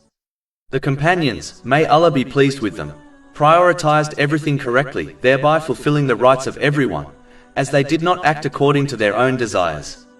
They instead acted according to the teachings and the list of priorities set by Islam. This is evident to anyone who has studied their lives. Just like a student who prioritizes having fun over studying for their exams is unlikely to succeed, so will the people who incorrectly prioritize the different aspects of their lives. Incorrectly prioritizing causes one to misplace the things and the people within their lives, and it encourages them to devote their efforts and resources incorrectly. All of this leads to a huge mess in one's life, which removes any real peace of mind and body one can obtain. Humanity as a whole, and especially Muslims, will only find real success and progression in both worlds when they prioritize things correctly. This applies to both worldly and religious matters. This is only possible when one acts according to the teachings of Islam. Reordering this list of priorities will only lead to problems for humanity, which is quite obvious when one turns the pages of history. The Material World 37. I read a news article a while ago, which I wanted to briefly discuss. It reported on the achievements of a celebrity. It described their achievements as their legacy, which they will leave behind for people to benefit from years after they have departed from this world. First of all, it is important to understand worldly legacies come and go. How many rich and powerful people have built massive empires, only for them to be torn apart and forgotten shortly after their death? The few signs left behind from some of these legacies only endure in order to warn people not to follow in their footsteps. An example is the great empire of Pharaoh. Islam not only teaches Muslims to send blessings ahead of them to the hereafter in the form of righteous deeds, but it also teaches them to leave a lovely legacy behind from which people can benefit from. In fact, when a Muslim passes away and leaves behind anything which is useful, such as an ongoing charity, they will be rewarded for it. This is confirmed in narration found in Sahih Muslim, number 4223. So a Muslim should strive to perform righteous deeds and send forward as much good as possible, but they should also try leaving a good legacy behind which will benefit them after they pass away. Unfortunately, many Muslims are so concerned about their wealth and properties that they only end up leaving them behind, which does not benefit them in the least. Each Muslim should not be fooled into believing they have plenty of time for creating a legacy for themselves, as the moment of death is unknown and often pounces on people unexpectedly. Today is the day a Muslim should truly reflect on the legacy they will leave behind. If this legacy is good and beneficial, they should praise Allah, the Exalted, for granting them the strength to do so. But if it is something which will not benefit them, then they should prepare something which will, so that they not only send forward good to the hereafter, but also leave good behind. It is hoped that the one who is surrounded by good in this way will be forgiven by Allah, the Exalted. So each Muslim should ask themselves what is their legacy. The Material World 38. I read a news article a while ago, which I wanted to briefly discuss. It reported on the death of a celebrity and their worldly achievements. This is connected to a verse of the Holy Quran found in chapter 16 and Nahl, verse 96. Whatever you have will end, but what Allah has is lasting. The death of this celebrity was a reminder of the many famous people who have passed away, and how they were so quickly forgotten by the world, especially the media. Some celebrities were always mentioned during their lifetime in the news, but after their passing they were perhaps mentioned once in the year that followed. In addition, the very things they obtained in the material world, such as fame, fortune, authority, and a high social status, all passed away while they journeyed to the hereafter empty-handed. This news article was also a reminder of the many celebrities who, after reaching the top of their industry, became depressed and even suicidal. One of the reasons this occurs is that when they reach the top of the mountain, after sacrificing so much, such as their modesty, dignity and morals, they do not find what they were looking for, namely, contentment and lasting happiness. When they assess their life, they realize that returning to their previous and more pleasant lifestyle is not possible, as the things they sacrificed have now moved on or faded away. For example, they might have severed a friendship with a good person, as they advised them not to sacrifice their self-respect for the sake of fame. They now find themselves surrounded by people who only desire their company for the sake of the material world, such as wealth. This often leads to loneliness, even though they are surrounded by a large entourage. Then they spiral out of control, which leads to a huge mental breakdown.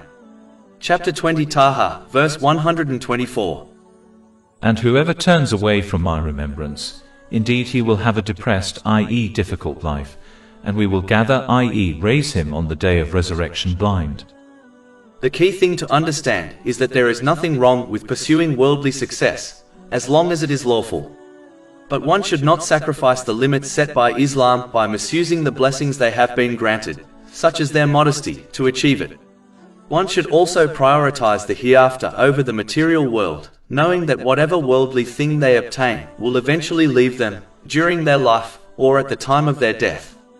If they behave in the opposite manner, they too, like the celebrities of this world, will be left empty-handed in their grave, and they will be forgotten by those who they left behind. So a Muslim must fulfill their duties to Allah, the Exalted, and to people, while enjoying the material world within the limits of Islam. This involves using the blessings they have been granted in ways pleasing to Allah, the Exalted, as outlined in the Holy Quran and the traditions of the Holy Prophet Muhammad, peace and blessings be upon him.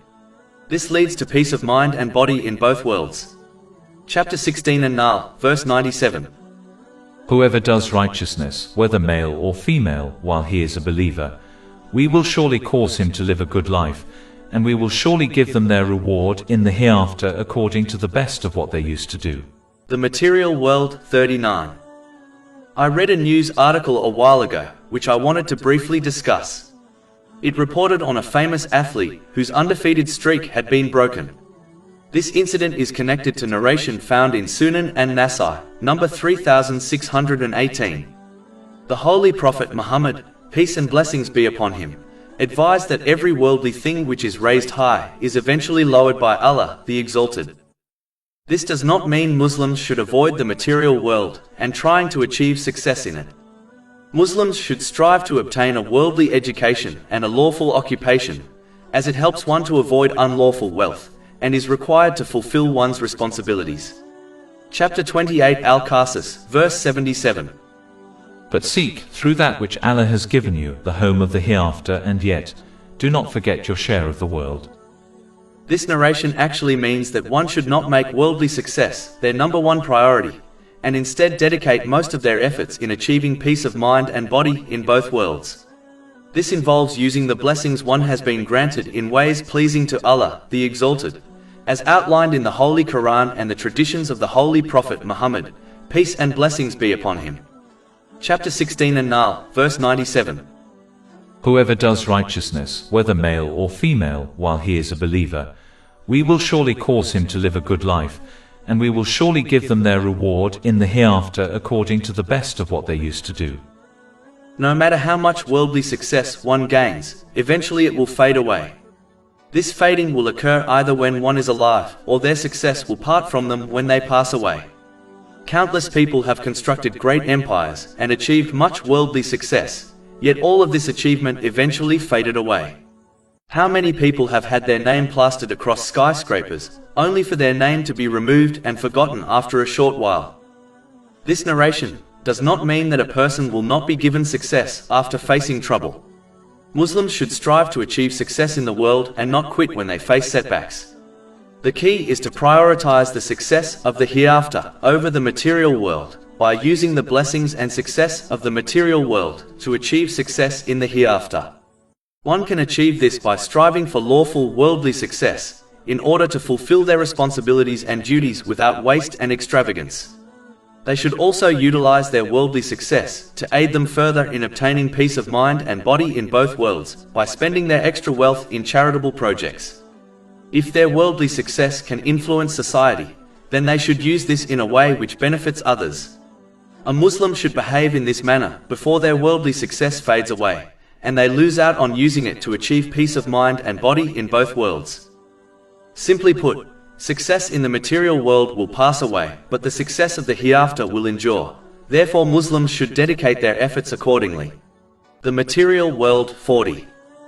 I read a news article a while ago, which I wanted to briefly discuss.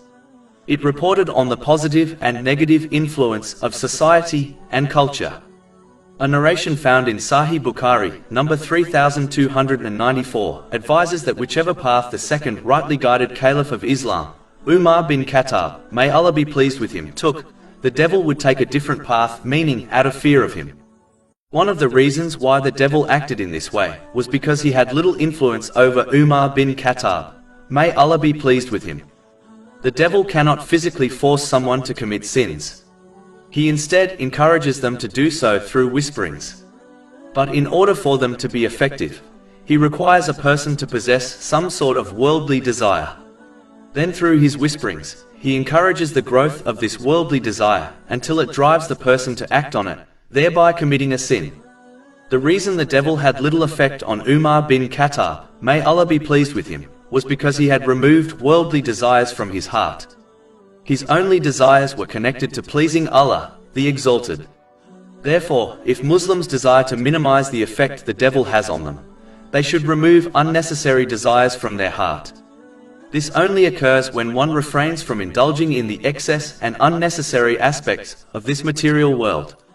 The more they do this, the more these worldly desires will leave their heart until they reach a point where they only desire to please Allah, the Exalted, in all their actions. The devil will flee from this person, as he knows he will have little effect on them. But the more one indulges in the unnecessary aspects of this material world, the more worldly desires they will possess, and therefore, the more influence the devil will have over them. Chapter 15 Al-Hijr, verses 39 to 40. Iblis said, My Lord, because you have put me in error, I will surely make disobedience attractive to them mankind on earth, and I will mislead them all, except among them your sincere servants. The material world 41. A great obstacle to the obedience of Allah, the Exalted, is having false hope for a long life. It is an extremely blameworthy characteristic, as it is the main cause for a Muslim giving priority to amassing the material world over preparing for the hereafter.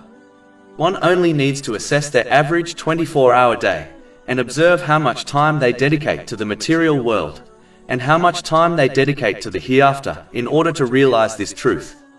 In fact, having false hope for a long life is one of the strongest weapons the devil uses in order to misguide people. When a person believes they will live long, they delay preparing for the hereafter, falsely believing they can prepare for it in the near future. In most cases, this near future never comes, and a person passes away without adequately preparing for the hereafter. In addition, false hope for a long life causes one to delay sincere repentance and changing one's character for the better, as they believe they have much time left to do this. It encourages a person to hoard the things of this material world, such as wealth, as it convinces them they will need these things during their long life on earth. The devil scares people into thinking they must hoard wealth for their old age, as they may find no one to support them when they become physically weaker and therefore can no longer work for themselves. They forget that the same way Allah, the Exalted, took care of their provision when they were younger, He will provide for them in old age too. In fact, the provision of the creation was allocated over 50,000 years before the creation of the heavens and the earth.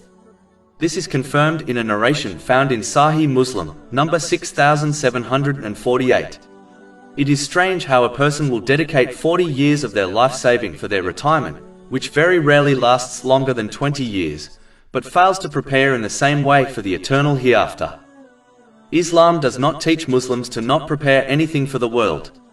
There is no harm in saving for the near future, as long as priority is given to the hereafter. Even though people admit they may die at any time, yet some behave as if they will live forever in this world. Even to the point that if they were given a promise of eternal life on earth, they would not be able to strive harder in order to accumulate more of the material world due to the restrictions of the day and night. How many people have passed away earlier than expected? And how many learn a lesson from this and change their behavior? In reality, one of the greatest pains a person will feel at the time of death or any other stage of the hereafter is regret for delaying their preparation for the hereafter. Chapter 63 Al-Munafiqun, verses 10 to 11. And spend in the way of Allah from what we have provided you before death approaches one of you, and he says, My Lord, if only you would delay me for a brief term so I would give charity and be of the righteous. But never will Allah delay a soul when its time has come.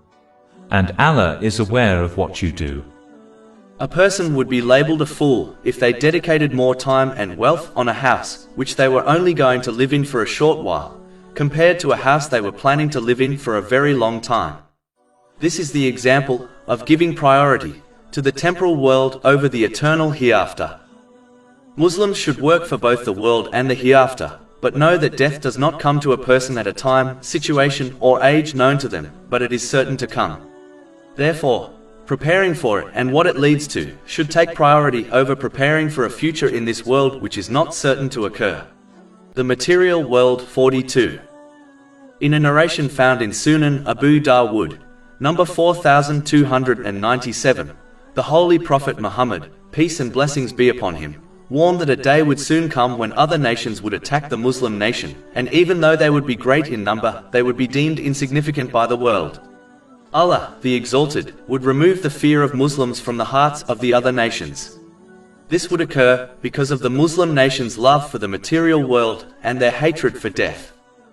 The companions, may Allah be pleased with them, were small in number, yet they overcame entire nations, whereas the Muslims today are greater in number, yet have no social or political influence in the world.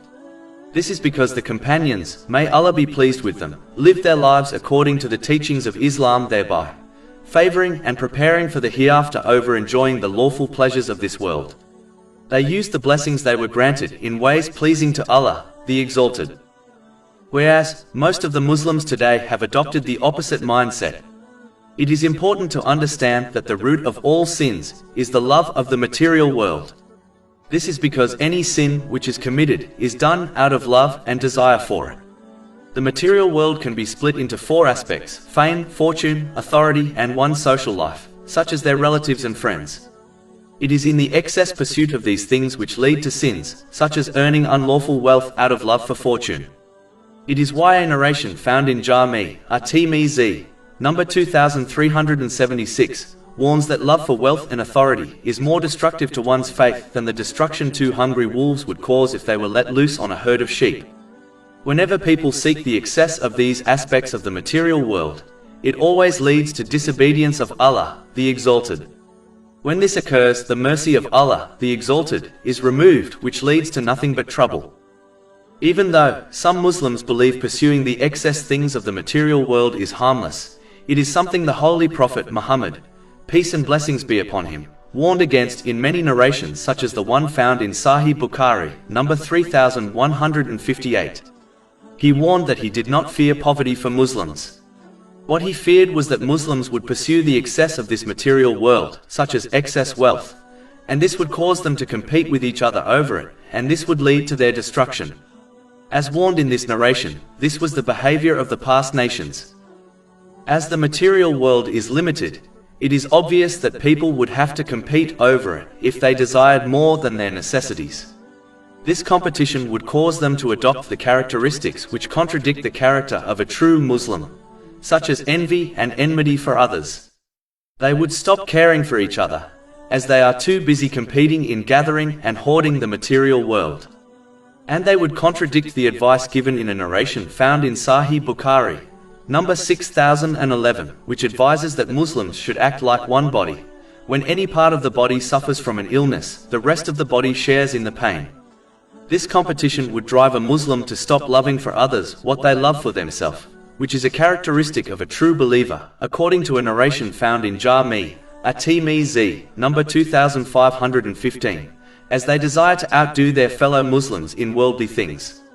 Persisting on this competition will cause a Muslim to love, hate, give and withhold all for the sake of the material world, instead of for the sake of Allah, the Exalted, which is an aspect of perfecting one's faith, according to a narration found in Sunan Abu Dawud, number 4681. This competition is the difference between the companions, may Allah be pleased with them, and many of the Muslims today. This attitude would prevent the Muslims from using the blessings they have been granted in ways pleasing to Allah, the Exalted.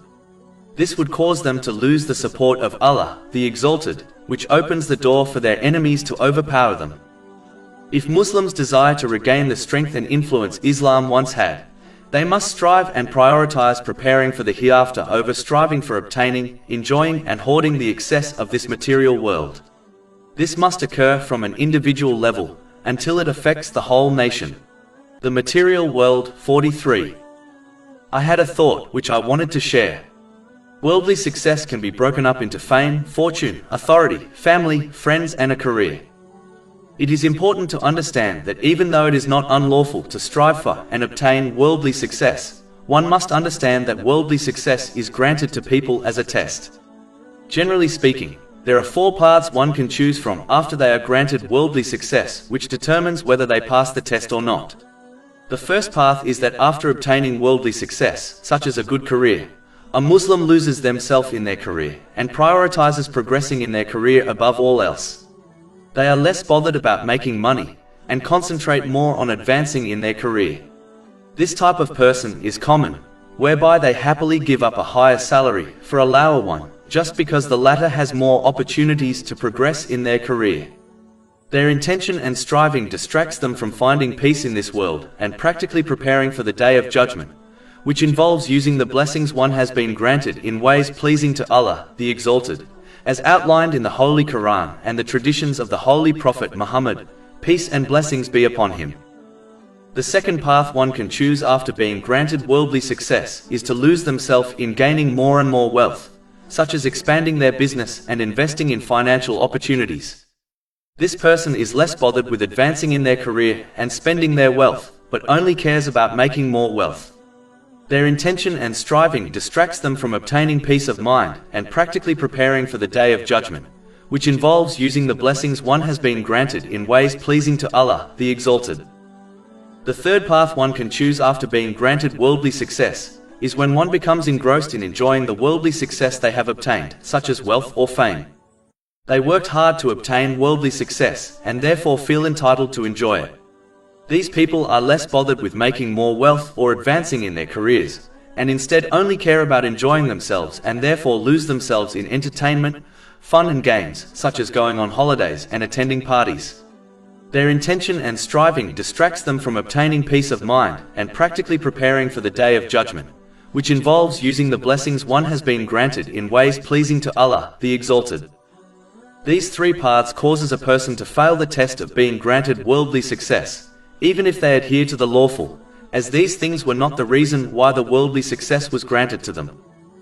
The final and correct path one can choose when they are granted worldly success is when they use the success, such as wealth, in ways pleasing to Allah, the Exalted, as outlined in the Holy Quran and the traditions of the Holy Prophet Muhammad, peace and blessings be upon him.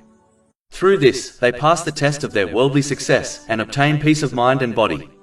They obtain a good balance between making use of their worldly success in order to lead a comfortable life, yet avoid excessiveness, waste and extravagance. This does not mean one cannot enjoy worldly success, but it means success lies in enjoying it in moderation so that one is not distracted from obtaining peace of mind and practically preparing for the day of judgment, which involves using the worldly blessings one has been granted in ways pleasing to Allah, the Exalted. This is only possible to do when one learns and acts on the Holy Quran and the traditions of the Holy Prophet Muhammad, peace and blessings be upon him. This is not possible to do for the one who chooses one of the first three paths discussed after they are granted worldly success. The Material World. 44. I had a thought which I wanted to share. Many Muslims use classic excuses in order to avoid learning and acting on the Holy Quran and the traditions of the Holy Prophet Muhammad, peace and blessings be upon him. For example, a parent will use their preoccupation with raising their child as an excuse to avoid learning and acting on Islamic knowledge.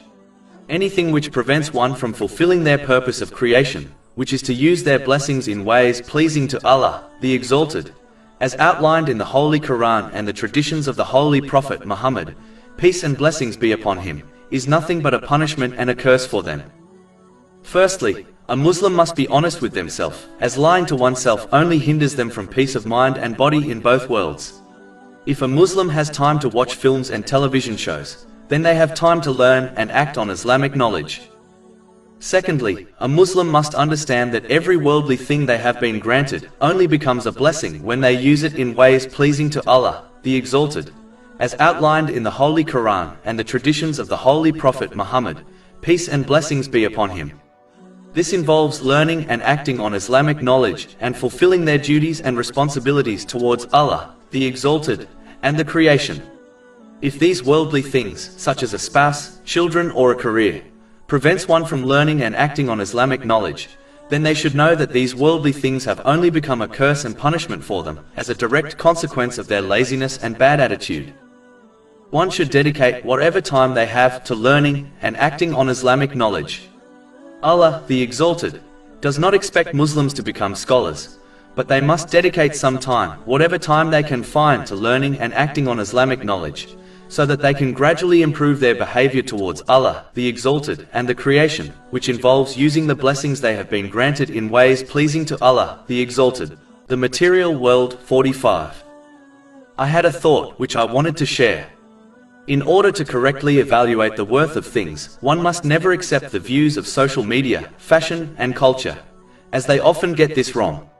For example, social media and culture teaches that having lots of wealth is valuable, whereas the truth is that having excess wealth only leads to stress, especially when it is misused. An excellent way of judging the value of things, which, in most cases, correlates with the teachings of Islam, is by observing whether something endures or not. All things which have real value, such as peace of mind and good deeds, endure. For example, a person who performed a righteous deed, such as the holy pilgrimage years earlier, will still feel the peace of mind it brings whenever they think about it. Peace of mind granted through the obedience of Allah, the Exalted, is something which also endures, irrespective of the situation one faces. Whereas, the things which have little real value never endure, such as fun and entertainment. For example, when one finishes watching a movie, they begin looking for the next thing to watch, as the fun they experienced with the movie vanished when it finished. Going on leisurely holidays is the same. When one returns from holiday, they often begin planning the next one, as the fun they experienced on holiday vanished the moment they returned home. Having friends is another classic example. Many people sacrifice much for the sake of friendship, even though those friendships which are rooted in the world often fade away with the passing of time. Best friends become strangers. Observing things according to whether they endure or not is therefore an excellent way to judge what has real value and what does not. From this one can learn where they should dedicate their efforts and resources. Chapter 16 and now, verse 96. Whatever you have will end, but what Allah has is lasting. The Material World 46. I had a thought which I wanted to share. If one observes people, they will clearly see that peace of mind and success do not lie with fame, fortune, authority, family, friends, or one's career. This is obvious, as the people who possess the most of these things face more emotional and mental issues than anyone else, such as anxiety, depression, stress, and suicidal tendencies, and are the most addicted to drugs and alcohol. As Allah, the Exalted, alone controls the hearts of people, which is the station of peace of mind, He alone decides who obtains peace of mind. The only condition for obtaining it is sincerely obeying Him, by using the blessings one has been granted in ways pleasing to Him, as outlined in the Holy Quran and the traditions of the Holy Prophet Muhammad, peace and blessings be upon him. Chapter 13 Ar-Ra'd, verse 28. Unquestionably, by the remembrance of Allah do hearts find peace. And chapter 16 An-Nahl, verse 97. Whoever does righteousness, whether male or female, while he is a believer, we will surely cause him to live a good life. Whereas, the person who turns away from this obedience will be prevented from obtaining peace of mind and success in both worlds, even if they have the world at their feet. Chapter 20 Taha, verses 124 to 126. And whoever turns away from my remembrance, indeed he will have a depressed, i.e. difficult life, and we will gather, i.e. raise him on the day of resurrection blind. He will say, My Lord, why have you raised me blind while I was once seeing? Allah will say, Thus did our signs come to you, and you forgot, i.e. disregarded them, and thus will you this day be forgotten. But the point of this discussion is to understand something further. As peace of mind and success are not at all connected to worldly things, such as wealth, it does not mean one should abandon this material world and the opportunities they have been granted by Allah, the Exalted, such as the opportunity to educate oneself. Islam is a religion of balance, and balance is best even in this case. A Muslim should use the lawful opportunities granted to them, without them being prevented from using the blessings they have been granted, in ways pleasing to Allah, the Exalted. For example, one should not abandon education and pursuing a good and lawful job, just because peace and success does not lie with them. One must understand that worldly success in itself is not bad. It becomes bad or good depending on how it is used. Therefore, one should use the good and lawful worldly opportunities they have been granted, in order to obtain worldly success, so that they can increase the amount of good deeds they perform, and in order to spread goodness within society. For example, the one who obtains a good job, such as becoming a doctor, should use their salary and social influence in ways pleasing to Allah, the Exalted. They can reduce the amount they work, as their high salary covers their expenses and financial responsibilities easily, so that they can dedicate more time to learning and acting on Islamic knowledge, and dedicate more time to taking part in beneficial projects. All of these things will increase one's sincere obedience to Allah, the Exalted, in the form of doing good deeds and spreading goodness in society. All of these things are difficult or impossible to do when one does not obtain the worldly success someone with a good job obtains. This is the reason why many of the companions of the Holy Prophet Muhammad, peace and blessings be upon him, did not refuse the good worldly opportunities that were offered to them, such as being a governor of a city. They completely utilized this worldly success in ways pleasing to Allah, the Exalted, and therefore increased their peace of mind and success in both worlds. To conclude, a Muslim must understand that peace of mind and success in both worlds only lie in the sincere obedience of Allah, the Exalted, which involves using the blessings one has been granted in ways pleasing to Him. They should use the good worldly opportunities granted to them while maintaining this obedience in order to increase their peace and success in both worlds, and they should not turn away from worldly success, unless they truly believe they will not be able to maintain their sincere obedience to Allah, the Exalted. Over 400 free ebooks, audiobooks, infographics, podcasts and blogs available on our website, www.shakepod.com.